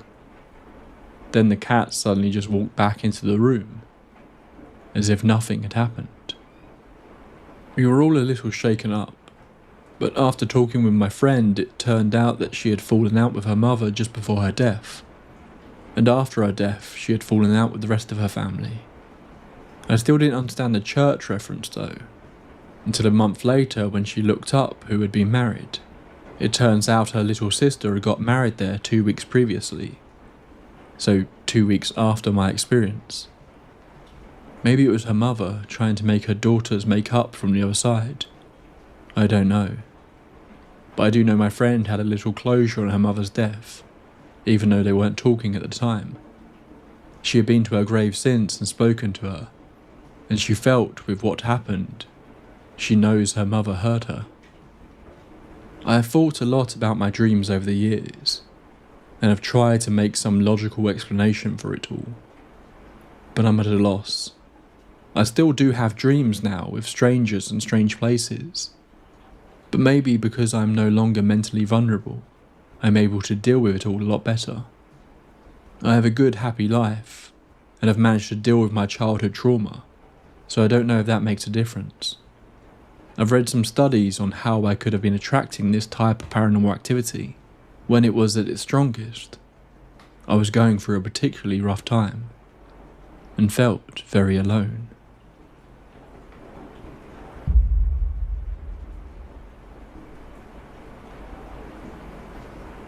When I was about 9 or 10 years old, my mother brought me along to visit her best friend and her family, who had recently bought a small house on the other side of the state. Since we lived so far away, we were spending a few nights there and making a weekend out of it. While my mother's friend was fairly nice, I really didn't care for her family. Her son was a few years younger than me, but he often threw fits when he didn't get his way, and was always trying to hit me with his toys. The kid even bit my nose once when we were younger. You might think this was from a lack of discipline, but it was the opposite. His father was a large and imposing man with a mean disposition and a short temper. I'm not against disciplining a child, but this guy usually went just a little bit too far. I'm not sure exactly what he did for a living, but I know he always seemed to be working nights. Either way, he was a tough guy with no patience for nonsense. The house they bought was a small, one-story place on the edge of town. They had neighbours, but there were plenty of space between the houses. Despite really not wanting to be there, I had to admit that the house was much nicer than the place they lived before. They even had a huge fish tank in their living room, and I spent most of the weekend watching the fish. Since the house was pretty small, they only had one spare room. So my mother got that room, and I ended up sleeping on the couch, which I honestly didn't mind, because I got to sleep near the fish tank. The first night was very uneventful, but something strange happened on the second night. From the living room there was a hall that led to the bedrooms and the bathroom, and at the end of the hall was a small room they were using as a storage room. They had only moved in a few weeks earlier, and this is where they were storing their unpacked boxes. Sometime in the middle of that second night, I woke up. I didn't know why, but I suddenly felt really scared. I hadn't felt scared the night before, but something just felt different that night. It was then that I noticed something strange.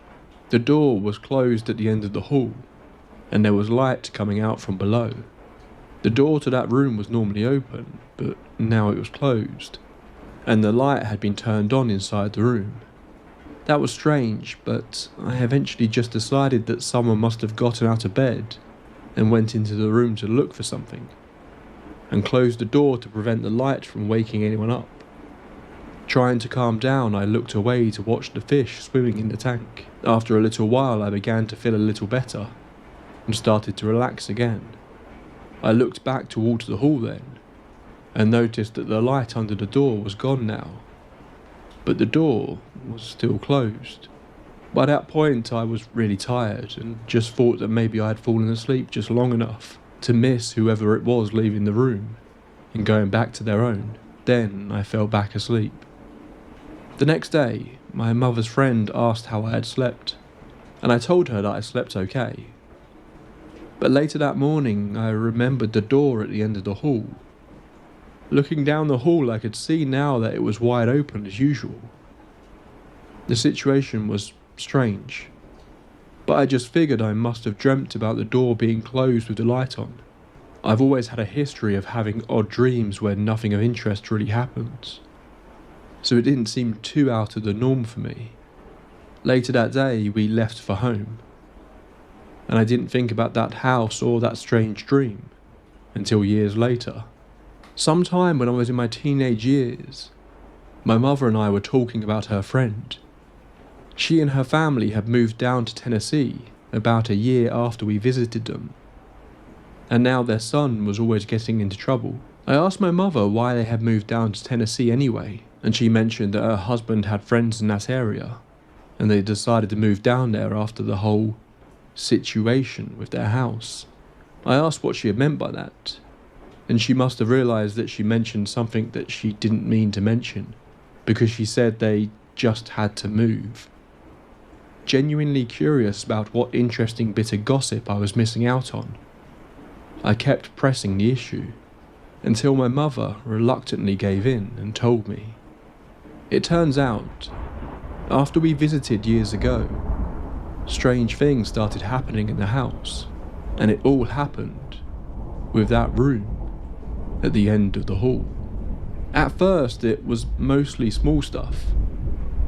One night my mum's friend woke up when she heard something that sounded like something moving around in that room.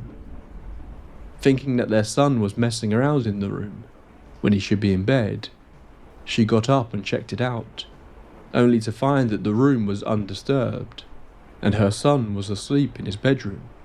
At that point she figured that it was just her imagination, or the house was just settling.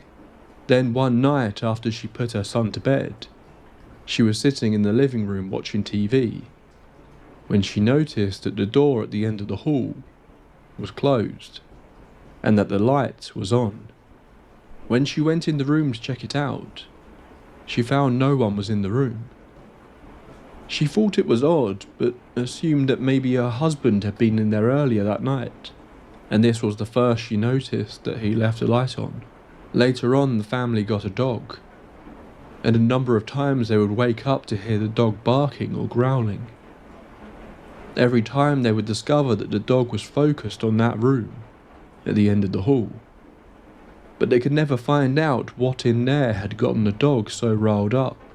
They eventually had to get rid of the dog by giving it to a friend, but would later recall that while the dog was fine in just about any other part of the house, it would never go into that room. Additionally, the new owner said the dog was perfectly normal in their house. These incidents were bizarre and difficult to explain, but then things escalated. One night, my mother's friend had once again noticed that the light was on again in the room, and the door was closed. Once again she got up and investigated the room, but this time when she reached the door, it wouldn't budge. By this point they had been keeping the door closed anyway, so she just assumed that her husband had locked the door and accidentally left the light on. It was a flimsy explanation, but any explanation beat the alternative. Annoyed and a little unnerved, she returned to the couch and continued watching TV. A little bit later that night she glanced back down the hall towards the door, only to discover that the light was off. Really concerned now, she went back down the hall and tried the door again. It opened freely this time, with no explanation for this. Her blood ran cold as she stared into the darkness of the room. The light in the room was one of those ones where you had to pull a string instead of a wall switch, so she'd have to enter the room to turn it on. Too terrified to enter the room at this point, she went to the living room and called her husband, asking him to come home. For the next hour she sat on the couch, keeping an eye on the room, until her husband came back. Angry and annoyed, he walked into the room and yanked on the cord to turn on the light, but it wouldn't come on. Even more annoyed now, he retrieved his flashlight from his truck to check out the room. As always, there was nothing in the room, except for boxes. She was still convinced that there was something wrong with the room, but he insisted that she was just being paranoid because she was smoking marijuana too often. He explained that the light had simply just burned out, and she was making something out of nothing. When she insisted that the door had been locked and then unlocked itself, he pointed out that the door had no lock, and it was probably just stuck in the jamb. She then reminded him of the dogs barking and growling, some of which he had personally seen, but by this point he was just not having any of it, and went back to his job. My mother told me that after that all was quiet in the house for about a month or so, until something happened that couldn't be explained away. One night my mother's friend was having a night out at the bar with some friends, while her husband was at home that night watching their son. Sometime around midnight, he was sitting on the couch watching TV when he noticed that the light was on in the room at the end of the hall. Naturally, he figured their son had gotten out of bed and was messing around in the room, and he wasn't going to have any of that. Angrily, he stormed down the hall to punish the boy, but when he tried to open the door, it wouldn't budge. Now, even more upset, he began loudly banging on the door and demanding that his son open the door immediately. When he got no reply, he started yelling and cursing his son out, and then he stormed out of the house to grab a pry bar from his truck. When he returned, he spotted what looked to be shadows of a couple of feet through the bottom crack of the door, and he yelled that he could see him and that he had better open the door right now. When the door still refused to budge, he issued a last warning before he would pry open the door. It was then that he heard crying behind him. He turned around to find his son standing in the doorway to his bedroom, asking why he was yelling at him. Quickly he realized that it wasn't his son messing around in the room at the end of the hall, and it had to be an intruder. He had made a number of enemies in some of his shadier dealings, and this was probably someone looking to either hurt him or rob him. Quickly he ran to his son and told him to stay in his room and not come out until he said it was safe. He then ducked into his room to grab his pistol, but when he returned to the hallway, he discovered that the light was off again, and the door was slightly ajar. Carefully he moved towards the door with his pistol, and then violently kicked the door open. The room was dark, but through the light from the hallway, he couldn't see anyone in the room. Quickly he returned to his son's room, scooped him up and drove off to his friend's house. Leaving his son there, he and his friend, both armed, returned to the house and searched it from top to bottom. Nobody was in the house, and nothing was missing. To be on the safe side, he locked up the house and he and the family stayed at his friend's house that night. The following day they returned to the house. My mother's friend insisted that the house was haunted, but as usual her husband insisted that it was someone just trying to rob them. Then she pointed out that the door had no lock, and they had never replaced the light bulb. Later that week they decided to sell the house and move. It turns out while they were talking to their realtor, they learned that the previous owner of the house was an elderly woman who had hanged herself. This was never disclosed to them when they initially purchased the house through a private seller, who turned out to be the woman's nephew. They would also later confirm something that they had already suspected. The woman had hanged herself in the room at the end of the hall.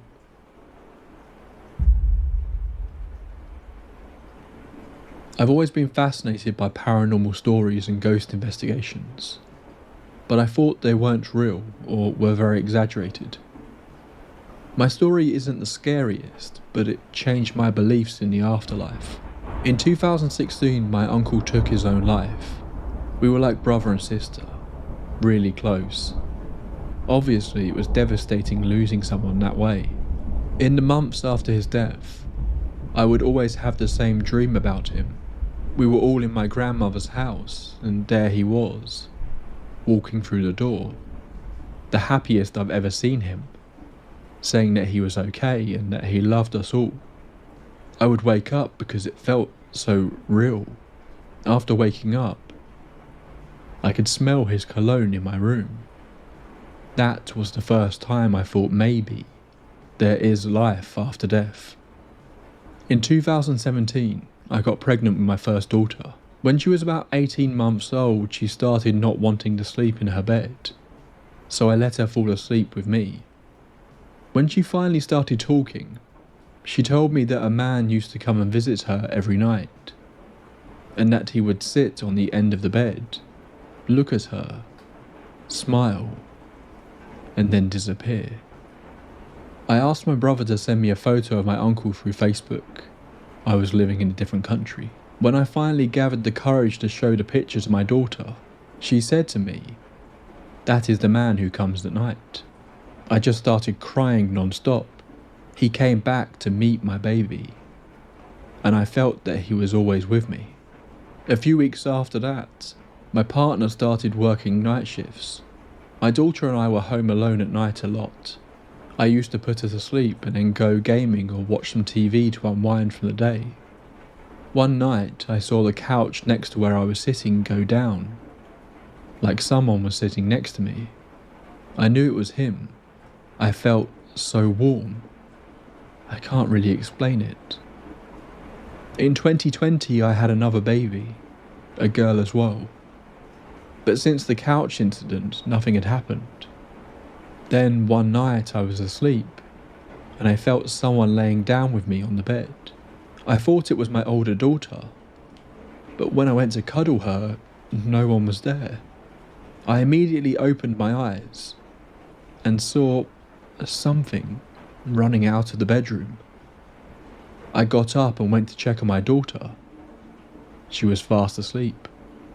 I felt so uneasy that I grabbed her and put her in bed with me, not wanting her to stay alone.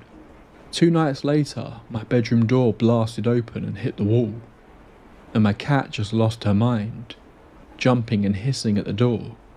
I was pretty sure something was there, but this time I knew it wasn't someone I loved. Many other little things happened. I stopped sleeping so I could keep an eye on my children, and going to work exhausted me. One day at work, a lady who worked for me said, "Hey, I know you need help. I'm going to help you." I thought, surely this woman has lost her mind. She then proceeded to tell me exactly how my toilet was arranged, and how there wasn't much daylight there. She also described my daughter's bed, and how there was a man who sat there at night to protect her, but that there was something else too, something that didn't seem good. I said, "Okay, I believe you. What do I need to do?" She asked me if she could video call me that evening, and of course I accepted. That night she called me and said what I assume were prayers, and my body started to chill. She then asked me to go to the bathroom with my phone. There she started to pray harder and louder.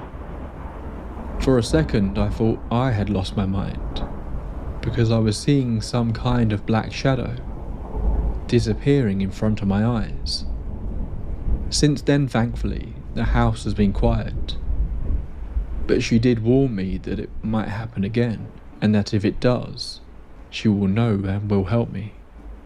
So as you can see, I went from not believing to believing that there are people who can see, feel, and deal with spirits or entities.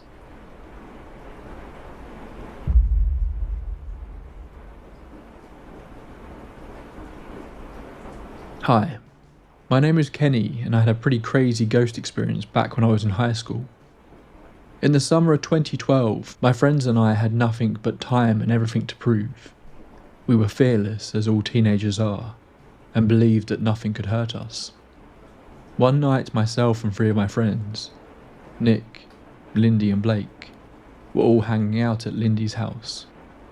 We weren't doing anything too exciting, just playing pool in her upstairs loft and telling stories. Eventually the conversation started to focus on a ghost show that we had all used to watch, called Ghost Adventures. Talking about the show made us realise that there wasn't anything stopping us from having some ghost adventures of our own. We started discussing some places that we might be able to go and investigate, when Nick mentioned a cemetery named Park Lawn Memorial Garden, about a 15-minute drive away. Thinking back, the word investigate is a stretch. The entirety of our plan was simply to go to the cemetery, walk around, and see if anything would happen to us. Nonetheless, we all gathered into Nick's truck and headed over. It was about 2 AM when we arrived at the graveyard. During the day, the graveyard was like any other, rows and rows of evenly spaced plots. A section in the back corner dedicated to the above-ground mausoleums, and a small shed dedicated to landscaping tools that sat roughly 50 feet behind the grave plots. The only entry into the cemetery was a small one-way drive that goes for about 200 feet and U-turns back to the street. At night, however, any cemetery has a certain creep factor to it, and this one was no different. We walked around the property for about an hour, when all of a sudden Nick claimed that he saw something peeking from behind the tool shed. The other three of us turned to look but didn't see anything, so we decided to walk over and take a look. Nick reluctantly followed. As we were heading to the shed, making sure to watch our step so as not to walk over someone's resting place, Lindy mentioned how it almost felt like we were being watched. I also felt that feeling but didn't say anything. Hell, I was having a physical reaction to it. A sharp chill ran up my back, and all the hairs on my arms were standing on end. With every step closer to the tool shed, an uneasy feeling of something not wanting us there was growing in me. As we approached the last rows of plots before the small clearing between us and the shed, without saying a word, we all stopped. There was no obvious reason for us to stop like that. Until now I thought it was just me, but at that moment I knew we all felt it. The tension was thick in the air. We shared a few side glances with each other and slowly started backing up. All of a sudden Lindy said, "We need to get out of here." With that, the four of us turned and began to sprint back to the truck that was on the other side of the cemetery. Now, I know that I could have just been hearing things, or it could have been a smaller animal that we couldn't see in the dark, but I could hear something following us as we ran. I didn't want to turn around. We got to the truck and Nick quickly turned the engine over, and we peeled out of the graveyard with the tyre screeching. We were all sitting in silence on the drive back to Lindy's, when Nick shakily asked Lindy, why did we need to leave? She didn't really have an explanation. Honestly, we didn't need one. I won't speak for the other three, but to me, whatever was back there felt dark. Not in a "I don't want you here" way though. The feeling I was getting was almost a dare, as if whatever it was wanted us to get closer. I just know that at the time I felt vulnerable, and that wasn't something I was used to feeling. Nick dropped us off at our respective homes and left for his house. The next afternoon Lindy called to ask if I wanted to go back with her to the cemetery, to just look around to see if we could explain anything that happened to us the night before. I agreed, so she made her way over to pick me up. On the way there she asked me what I had felt exactly the night before. I told her it felt like he was daring us to go to the back of the shed. When I said that, she looked over at me and said, "So, you felt like it was a man too?" I didn't realise before, but yes. I never saw or heard anything, and yet I could tell whatever it was masculine. She told me that she always had a sort of sixth sense when it came to spirits, and that she believed I did too. At the time I thought it was all nonsense, but she encouraged me to lean into it and to trust my gut. I didn't give much credence to it, but I did allow myself to be open to the idea. Then she said something that gave me chills. She told me she didn't want to scare us more than we already were last night. But as we were running to the truck, she turned and saw a man in a wide brim hat chasing behind us. The day before the night we went out there, it had rained. Our plan was to go to the tool shed to see if there were any animal tracks that could explain the feeling of being watched, or even human footprints in the mud behind the shed. Perhaps someone out there was just trying to get a scare out of a group of teenagers. We pulled in, got out and began to walk to the shed, but there wasn't anything there. No footprints, no animal tracks, nothing to explain what Nick had seen or what we had felt. As we continued to explore the grounds in the safety of the daylight, me and Lindy had started to walk in our own directions, exploring different parts of the cemetery. I eventually made my way to the mausoleums. In the back centre, between two mausoleum walls, was a slightly larger than life-size statue of the Mother Mary. I felt almost drawn to the statue and was just staring at her face. For preference, I am not a Catholic. I was raised in a southern Pentecostal household, but at this point in my life I was in between faiths, so the Mother Mary didn't mean much to me. With that being said, I felt as though I was supposed to go to the statue. As I began to slowly walk, I started to feel that same tension I had felt the night before. All of a sudden I heard footsteps approaching behind me. I turned and to my relief it was Lindy. She simply said, "We should go." I didn't question her, and was actually relieved that she came and got me. We got back to my house and began talking about if we should continue or not. We agreed that we should, if for no other reason than to put our minds at ease by proving that there wasn't anything there. By this point my brother Brandon had joined our conversation. Brandon believed in ghosts, but he was more skeptical in his approach.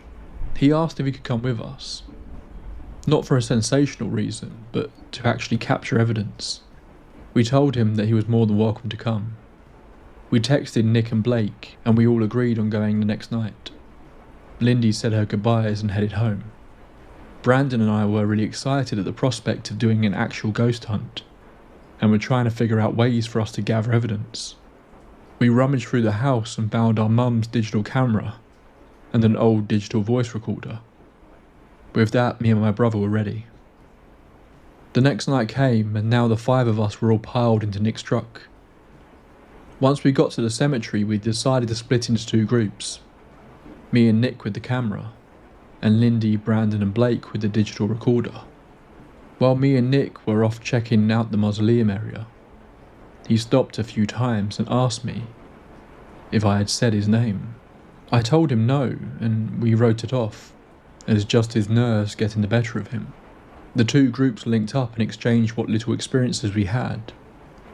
Nothing of much note happened that night. A few muffled sounds on the recorder that might have been voices, but were more than likely just the ambient noise of being outside. A couple of pictures with the odd orb that could be explained away by bugs flying around, and no weird feeling from any of us. I can remember that the cemetery felt, for lack of better words, peaceful. We came to the conclusion that we were most likely just scaring ourselves the night before, and Nick drove us back to my house, where we all stayed for the night, all except Nick, who drove back to his house. Later in the night, around 3 AM, I got a phone call from Nick. I rolled over, tried to rub sleep out of my eyes, and answered. Nick was on the other side of the phone, crying in fear. He told me that something had followed him home, and was on the other side of his bedroom door.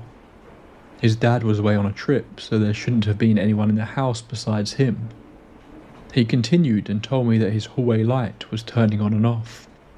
Each time the light would turn on, he would see a shadow blocking out the light coming from the gap at the bottom of his door. I had been to his house many times before, and knew they had an alarm system, because he had to punch in the code within a minute of opening the door, otherwise the alarm would go off and the authorities would be called, so I knew that no one had broken in. I also knew that the light switch to the hallway was about 10 feet away from his door. It would have been physically impossible for anyone to be standing at his door while simultaneously turning the light on and off. I stayed on the phone with him as he continued to pray the Lord's Prayer. While he was praying, I could hear in the background the knob on his door being shaken. After what felt like hours, but according to my call log, was only 15 minutes, everything went quiet on the other end of the line. He finally spoke and said that he thought it was gone. I told him to come over, but he said he'd be fine, and that he would link up with us the next day. As the next day came and Nick arrived, we had decided that we needed to go back to the cemetery one more time. I still don't understand why or how we came to that conclusion. Thinking back now, I believe the rest of us merely wanted to get evidence, while we disguised it as trying to get answers for Nick. We all agreed that we'd go that night, but more specifically that we would go at 3 AM. the same time that Nick had had his encounter the night before. We spent the rest of the day just relaxing at my house. Brandon and I were making sure the camera and recorder had batteries and were working properly. Lindy attempted to do research on the cemetery without much luck. All she could find were a few obituaries of individuals that were buried there. Nick spent most of the day sleeping, and I can't remember what Blake was doing. Eventually the time came, and once again we all got into the truck and started to make our way to the graveyard that at this point we dubbed the Red Rocket Cemetery, named after the firework warehouse that was close by. I was sitting shotgun with Nick driving. Brandon was in the back seat with Blake and Lindy as they slept. I can still remember the silence and tension I was personally feeling as we made the turn on the road that the cemetery sat on. It was that same "I dare you" feeling from the first night, and it was getting thicker with every second. Everyone in the truck could almost feel a tangible darkness. As Nick started braking in order to make the turn into the cemetery, it was almost unbearable. All at once, Blake, Lindy and myself shouted, "Keep driving." Nick slammed on the gas and we sped away. I didn't physically see anything, but I could not get the vision of a tall, dirty-looking man in a wide brim hat smiling at us out of my head. Nick was the only properly religious person in the truck, but we all agreed that we should go to church. Being in the south, you were never more than a 5-minute drive from one, so we pulled into a well-lit Catholic church parking lot. Once the truck stopped, all of us except Nick got out, and Lindy began passing out cigarettes to me and Blake. After a few minutes, I walked over to the driver's door of the truck to check on Nick. He was just staring blankly out of the windshield, with his hand still gripping the steering wheel. I told him that he should get out of the truck to get some fresh air, but he just ignored me. I tried to open the door, but as I did, it felt as though something were holding it from the inside. I looked again, and Nick's hands were still on the wheel. I tried again with a bit more force, and the door swung open. Nick slowly turned his head to face me, saying nothing. I reached in to help him out of the truck, and as my hand reached his arm, I felt something burning on my forearm. I looked and had 3 scratches, going from my elbow to my wrist. With the sudden pain, I instinctively took a few steps back.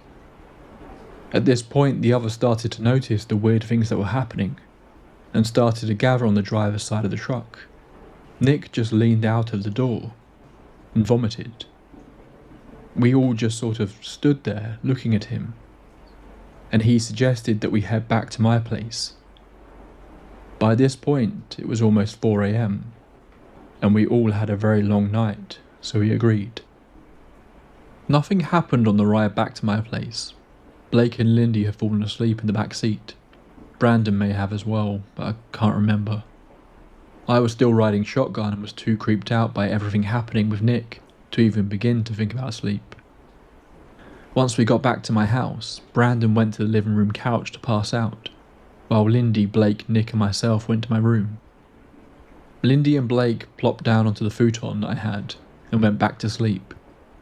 I sat at the card table I set up in my room, and Nick chose to simply sit on the floor with his back against the wall. I kept the light in my room on, mostly because I still felt very uneasy about all of the events of the night, and it didn't seem to bother Lindy or Blake, who were already passed out. At a certain point, I decided to go sit next to Nick, because I was still concerned for him. When I got down on the floor, he turned his head to face me and said, "I've got a headache." I offered to go get him some Advil, but all he said was to turn off the light. I told him I didn't want the light off. When I said that, his facial features turned aggressive, and he almost growled out the words, "Turn off the fucking lights," in a very matter-of-fact tone. Not wanting to start any problems, I reluctantly got up and walked over to the light switch. I looked over at Nick, still on the floor, and turned off the lights.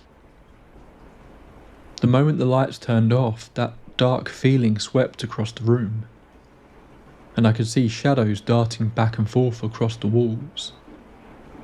Lindy and Blake shot up and started screaming at me to turn the lights back on. I could hear Brandon running to my room from the couch. I quickly turned the lights back on. At that moment I looked at Nick. His face looked like he had just had a stroke, with half of his face as though it were melting off of the bone.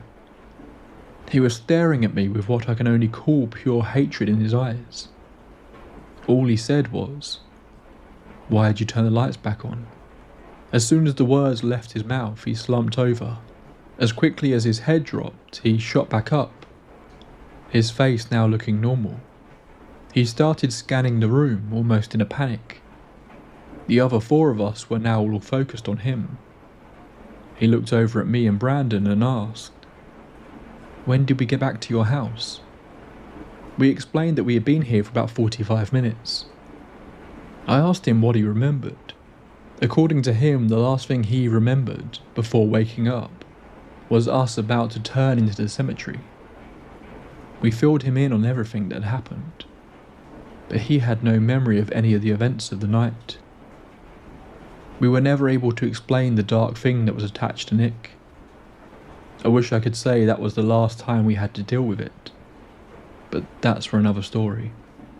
Most people probably would have stopped ghost hunting after those events, but for us, it just intrigued us even more to get answers for what happened.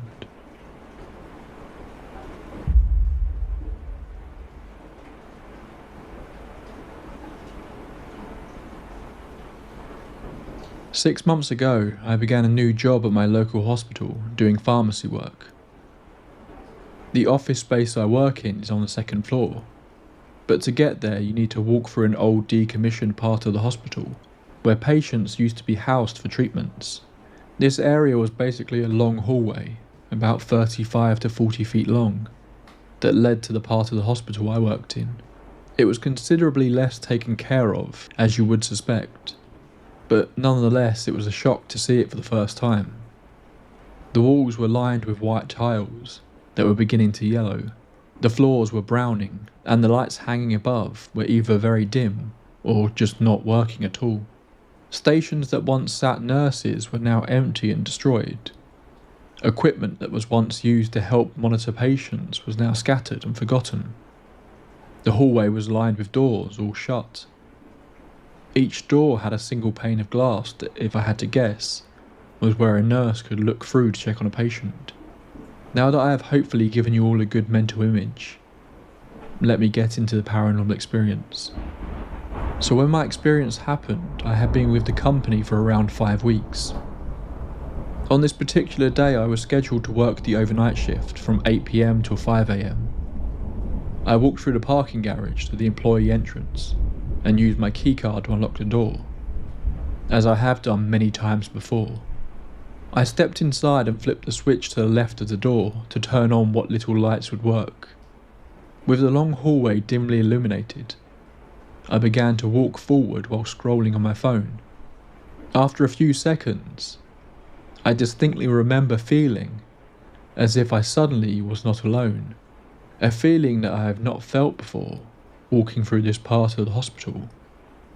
As that feeling completely overtook my body, I remember looking up from my phone and turning my head to the right as I was passing one of the doors in the hallway. As I passed in front of the glass that was in the door, I noticed in the reflection, following closely behind me, was an old woman, about 5 foot tall with curly grey hair, wearing what looked like a red dress with a scarf around her neck. I remember getting the chills immediately throughout my entire body and whirling around to look behind me, but when I did, there was nothing there. At this point I decided to run the rest of the way to get out of that hallway as quick as possible, and not stop until I got up to the ramp to my office, where I worked, looking behind me twice as I ran, but each time I did I saw no one. When I got to my office I immediately told my co-worker Ryan, who was leaving as I arrived, what happened. He looked at me with great concern and asked me if I was feeling okay. And again, I tried to explain to him what I saw, but he did not believe me. I worked the rest of my shift, periodically glancing up to the double doors leading down that long hallway, partially expecting to see that woman peering in, but I never saw anything. When my shift was over that morning, I made it a point to take the long way out of the hospital, avoiding that part of the building. To this day, I take the long way to get to my office. I have never set foot in that part of the hospital since that day, and I don't think I ever will. Thank you for reading my story. I still think about this experience every day. I don't think I'll ever forget it.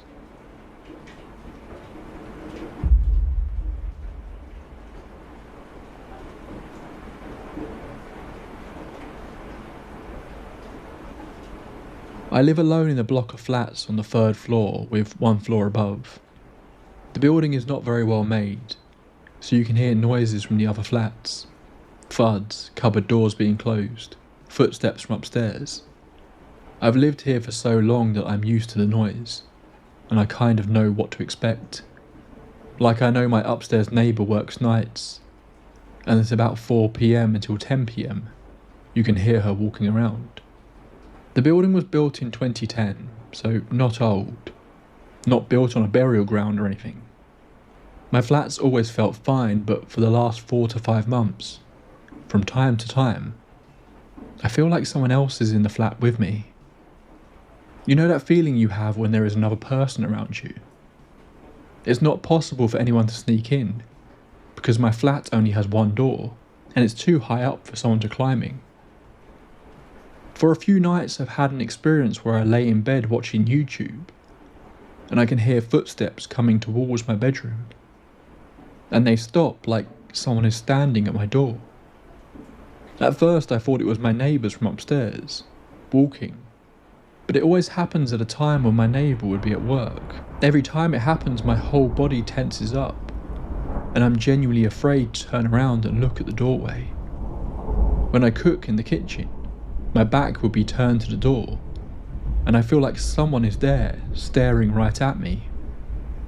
I feel so afraid to turn around, but whenever I do, no one is there.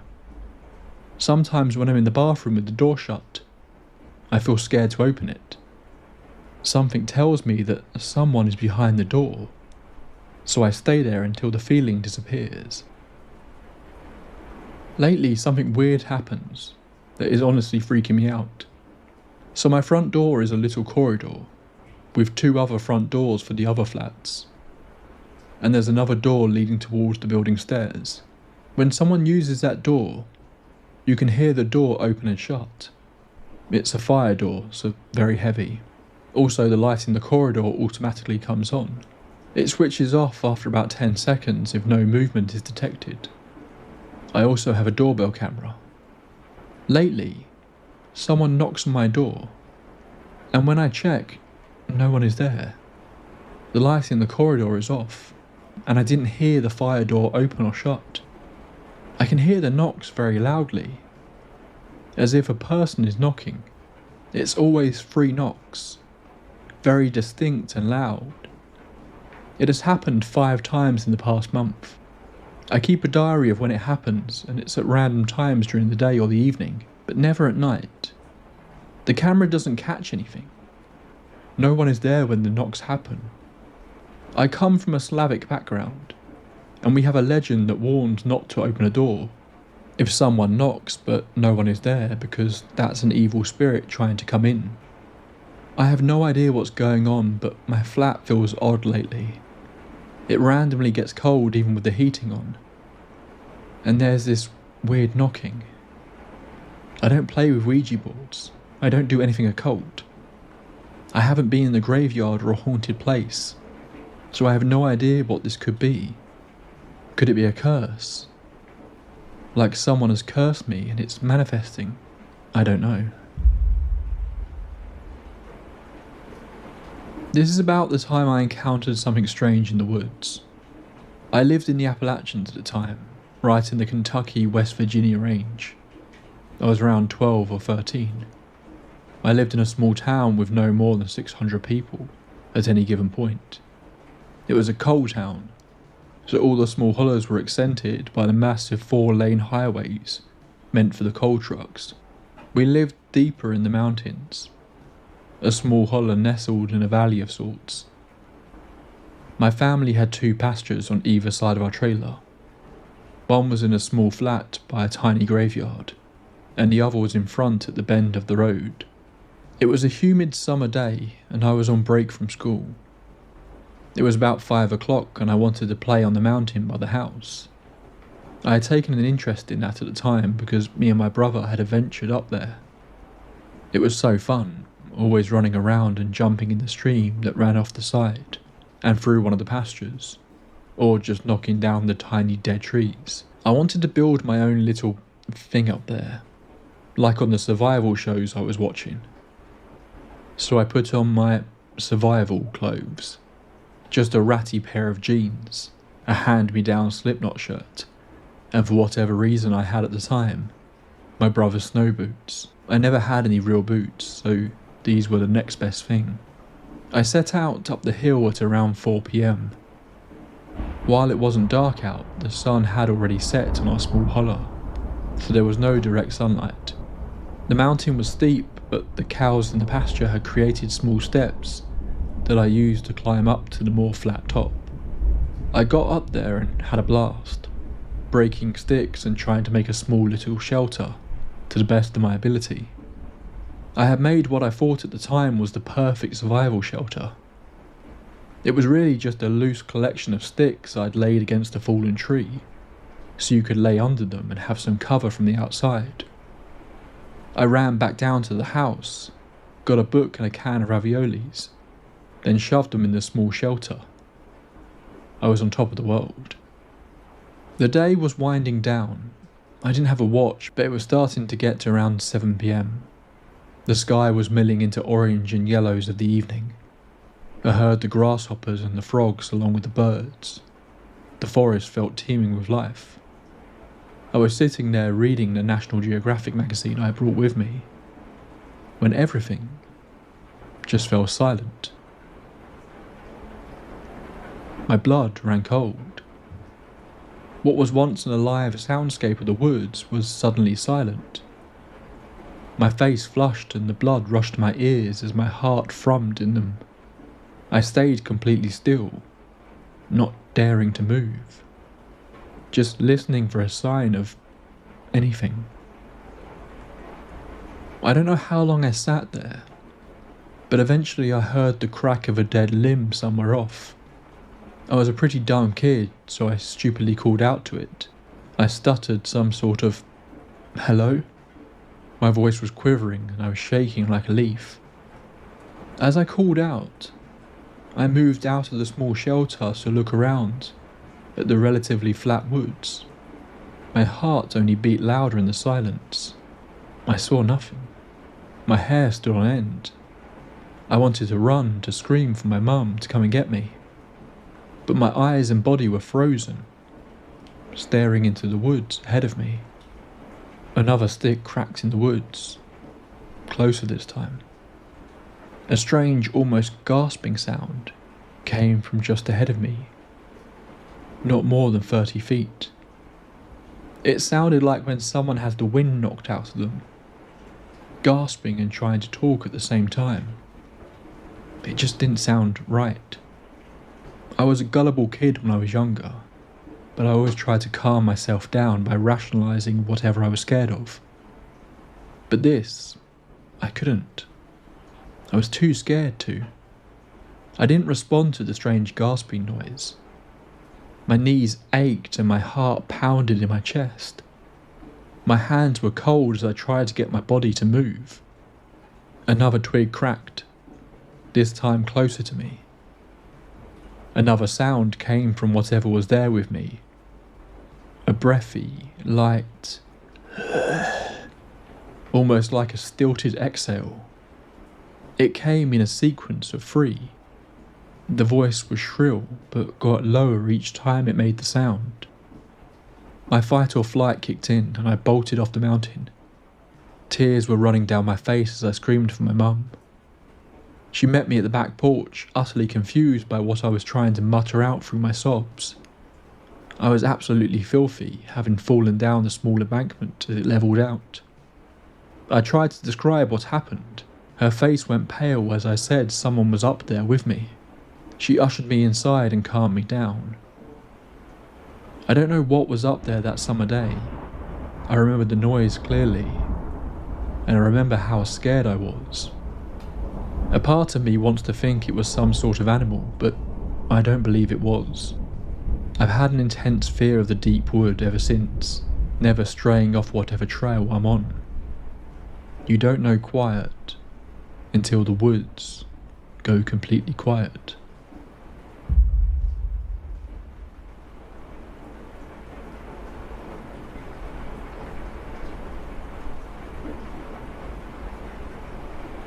My name is M. Fuji.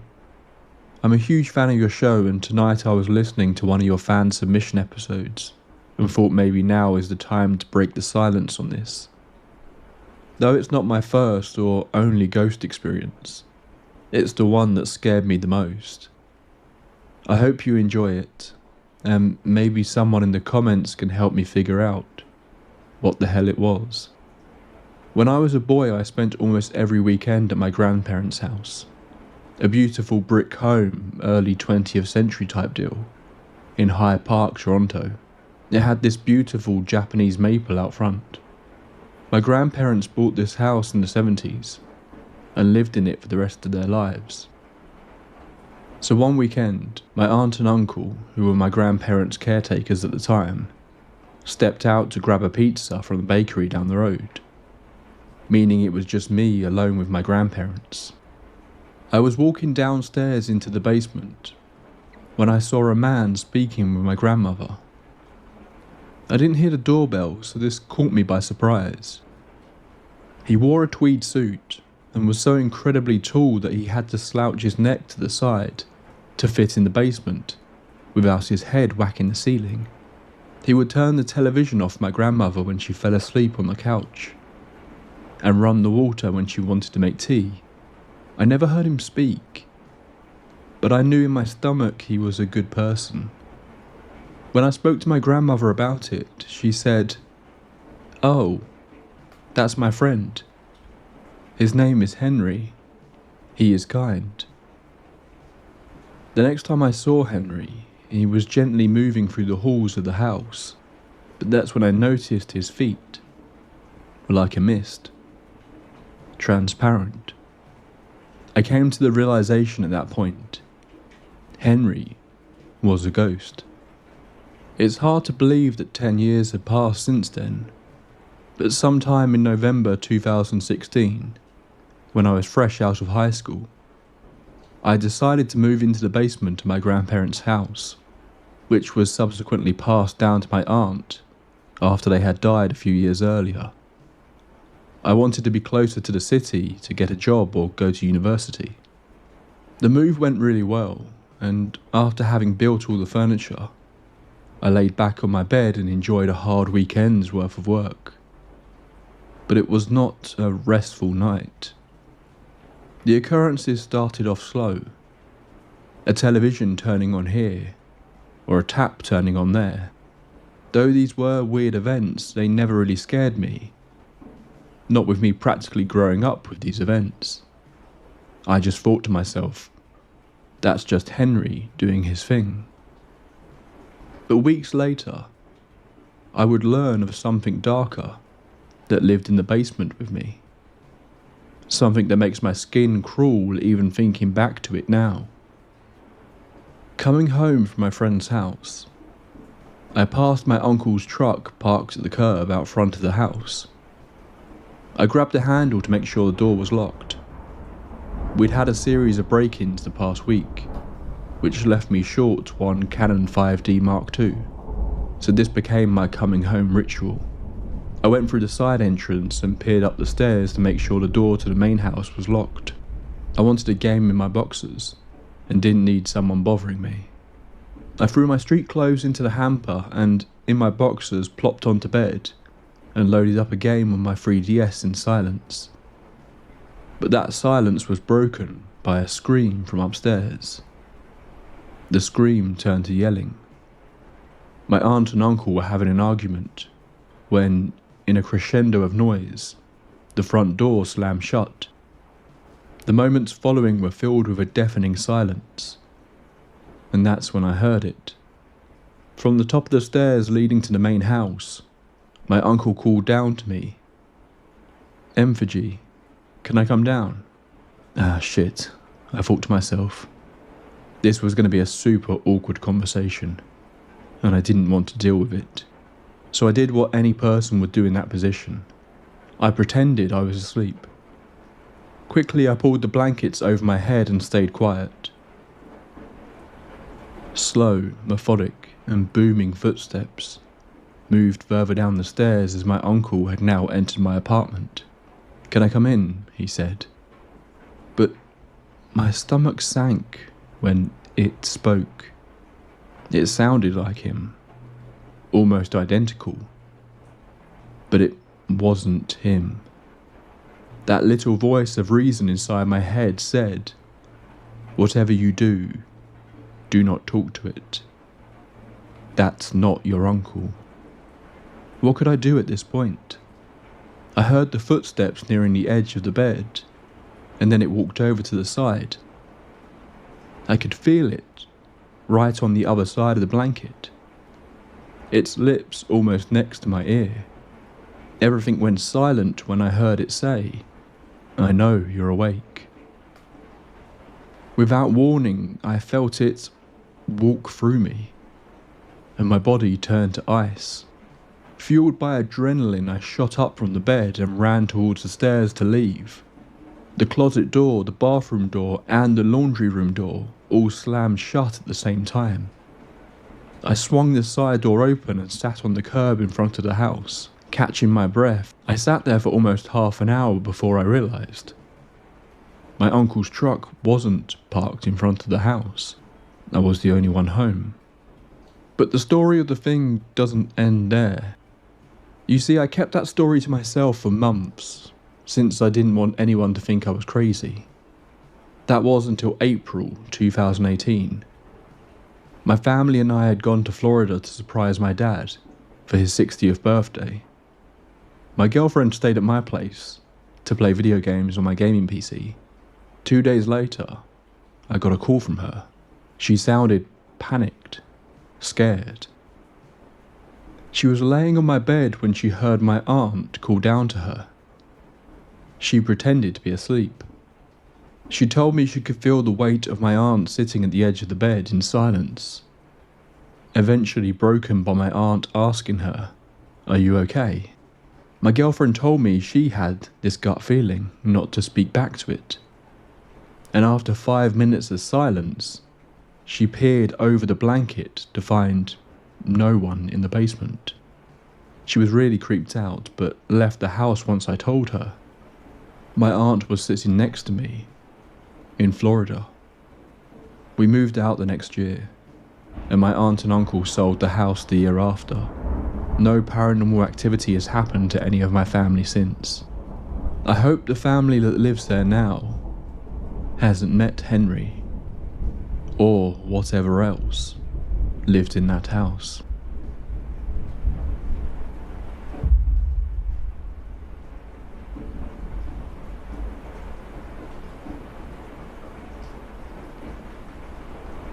I grew up in a very conservative community in Utah. My family was very religious, especially my father. In fact, he was a bishop for nearly half of my youth.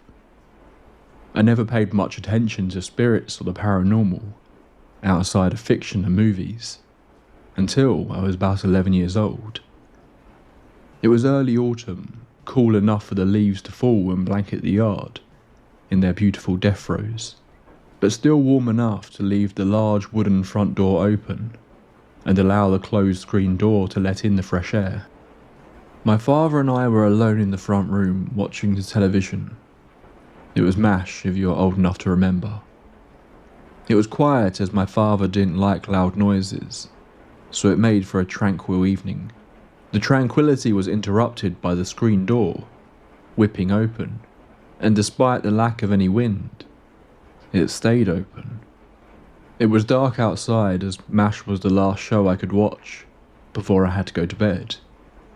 It was also plain to see that there was nobody there who could have opened the screen door, let alone held it open. My young and naive mind found it funny, so I decided to invite our invisible guest into the house. "Hi," I called out. "Come on in." I thought it was rather clever. My father, a clergy and an engineer by trade, reacted in a way I had never seen before, and never saw again. He immediately stood up, a nervous and slightly angry look on his face, and strode quickly over to the doors. He closed the screen door, closed and locked the wooden door, and turned to face me. I was the oldest child, and through experience I knew I was in for a chat. "Zach, don't you ever invite anything into the home like that ever again. Do you understand me?" my father said. I didn't. Honestly, I thought the spirit stuff he talked about on Sundays was all there was to the unseen, so there would be no need for any fear. "But Dad, there wasn't anyone there," I protested. He calmed down and sat beside me on the sofa. "Just because you can't see anything doesn't mean there isn't anything. There are things out there that aren't good, that can't come into a home unless there are already bad things in the home, or they've been invited into the home." We were never allowed to talk about it again. This blew my mind. I have always been taught about the devil, about his angels, the third of all the angels of heaven that were kicked out and damned, but I never thought there would be a way for them to reach out to us here on earth. This conversation did two things for me. It opened my mind to the potential reality of the paranormal, but it also birthed a desire in me to know more, to understand these forbidden topics.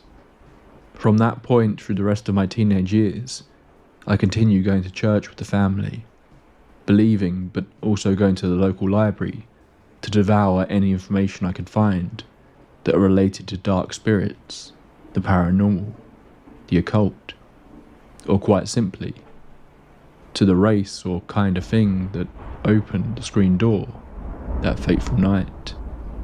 Now for the meat of my experience, where desire to learn turned to experience and dreadful knowledge.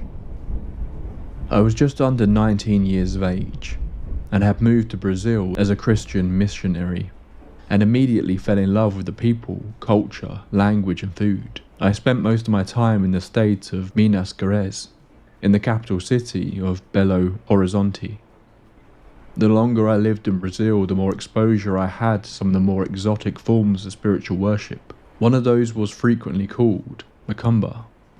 Many people in the part of Brazil I lived in talked about Macumba, even though it isn't really a single religious group. Most of the people I talked to broke it down into white table Macumba and black table Macumba. White table Macumba was a combination of African, Yoruban religions and some Catholicism that was forced on them during the Portuguese slave trade in the 1500s. Black table Macumba is considered black magic, and it is more often referred to as quimbanda, so it doesn't get confused with its tame cousin. To be blunt, quimbanda is used by folks that have decided that evil spirits are a better fit to help them with their desires, justice, or simply the desire to worship and get help from King Exu or Lucifer. There are a number of Exu or evil spirits that quimbanda practitioners adore and worship, each with their own speciality, but none of them are very friendly. A smart person or more pious person would steer clear of this kind of thing. But ever since that evening with my father, I had developed an unhealthy interest in the subject matter. This was about to become problematic for me. During the kind of mission I was on, we all had a companion or two we went out with. Safety in numbers. My companion was a massive guy that stood nearly 6 feet 8 inches, or just over 203 centimetres. Before his mission, he was a start defensive lineman for American football. He wasn't someone anybody messed with, so I felt comfortable going anywhere with him. Luckily for me, or unluckily as things would soon turn out, he had a mild interest in spooky stuff too. We took time away from our missionary work and visited places in the area that were connected to the supernatural, including a marvellous little town called São Tomé das Letras. It was an amazing place that more people should visit. Google it and see if I'm playing. Anyway, after spending some time there, we decided to go north a bit and find a nice town to rent a place in for a few months before we headed back to the capital. We found the perfect town and settled down for a bit. The idea was to relax, prepare ourselves mentally so we could get back to doing God's work and leaving behind the things that we should have shown less interest in. The plan backfired spectacularly. During the middle of our second night there, I was ripped out of a deep sleep by drums that immediately made me think of voodoo. The sound felt primal. It felt like a rhythm that exuded waves of pleasure and nausea simultaneously.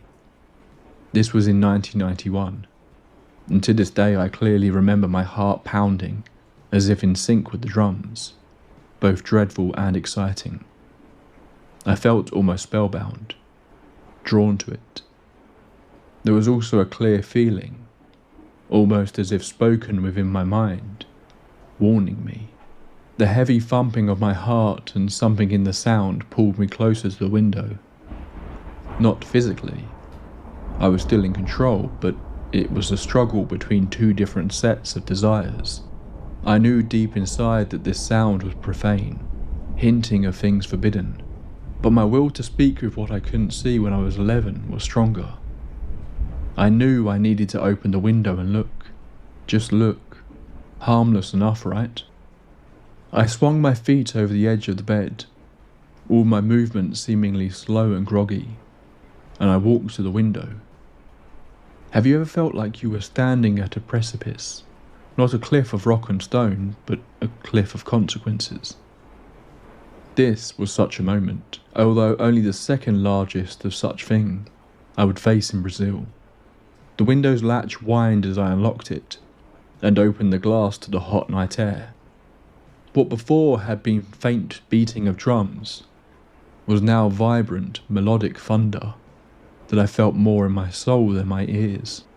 There was something else that I hadn't noticed earlier, something that had been weaved unnoticed beneath the tapestry of drums. Chanting, yelling, although not the yelling of fear or pain, but yelling that I couldn't put an emotion to. Beyond that, there was something else. I don't know if I heard it or felt it, but it was as if there were unrecognizable noises that felt macabre and dark. I was spellbound, interested and repulsed, curious and more frightened than I had ever been. But there I stayed for more than an hour. I kept thinking I needed to pull myself away from the window and close it, crawl into bed and pray for sleep, but I was helplessly drawn to whatever was happening in the building next to ours. Against my common sense, I stayed at the window. The hesitation vanished, leaving only curiosity and yearning. When I tried to concentrate on just the drum, something felt out of balance. When I tried to ignore the drums and listen only to the other noises, I became uneasy and felt weighed down. However, when I let go of my focus and just took it all in, it was enthralling and touched me with a clearly distinct feeling of mingling with the unseen. Eventually the drums and the other sounds stopped. I closed the window and crawled back to bed, utterly exhausted. But sleep eluded me for hours. The next morning finally arrived. I asked my friend about the drums. He slept in a bedroom that was on the other side of the apartment, and said that he heard them, but was creeped out and did his best to fall asleep. He bugged me about it through the day, but I didn't want him to think I was crazy. That night we went to a small bar near our place and ordered some drinks. I had a cachaça, a kind of Brazilian rum, and decided to give in. We started talking about what had happened to me. We had both been in Brazil long enough that we were comfortable speaking Portuguese, so an old lady that was sitting at a table by us slowly stood up and walked over to us. Without asking for permission, she sat down at the table with us and spoke. "You shouldn't talk openly about this," she said as she poured the little cigar out of her mouth. "That was quimbanda. It's dangerous." I was intrigued, as was my friend, so we started asking her questions and paying for a few drinks for her, so she had no reason not to talk to us. As I'm sure she has long since passed, I'll share her name. Regina was surprisingly willing to talk to us openly about all of this, after she had just said we shouldn't talk so openly about it. Her husband had been what she called a macumbrio, a sort of priest in the group. Regina told us of the dark spirits that she had seen frequently in her home, the ritual sacrifices at altars, and the power and respect that followed those who walked this path. She talked about sacrifice and magic, and the ritual use of possession to worship and perform special deeds. I told her about the drums I had heard the previous night, and how I had opened my window to listen to the chanting. Regina grabbed my hand faster than I thought a fragile thing like her could, and gripped it tightly. "Don't be interested. These dark beings, things of the night, demons and spirits, they listen. If you show interest in them, they will show interest in you. If you reach your hand out into the darkness, don't be surprised if something takes you by the hand." I don't know if I was smiling out of curiosity or from the drink, but she looked offended and hurt that I didn't take her warning seriously.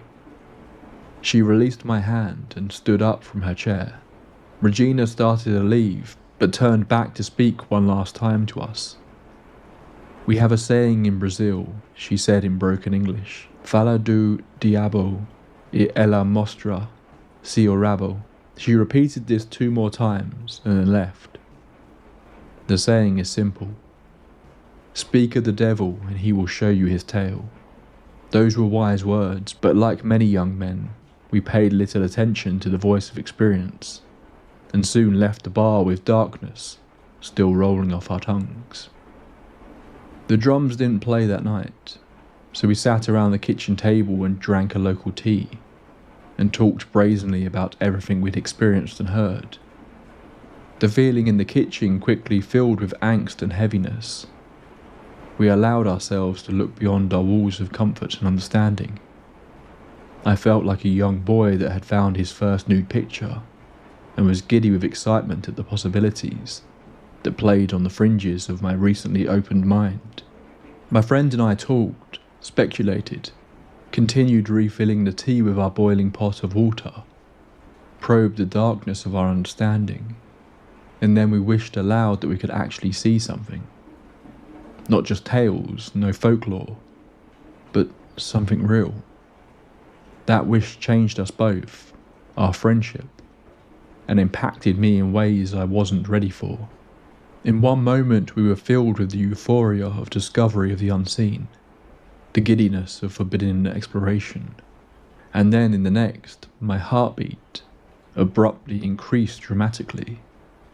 My face felt hot. I felt myself on the precipice once again, only this time it felt much more dangerous, almost lethal. I heard a voice so clearly that I wanted to turn around to see who spoke, but I knew we were alone. "Stop talking about it." The voice was soft but urgent.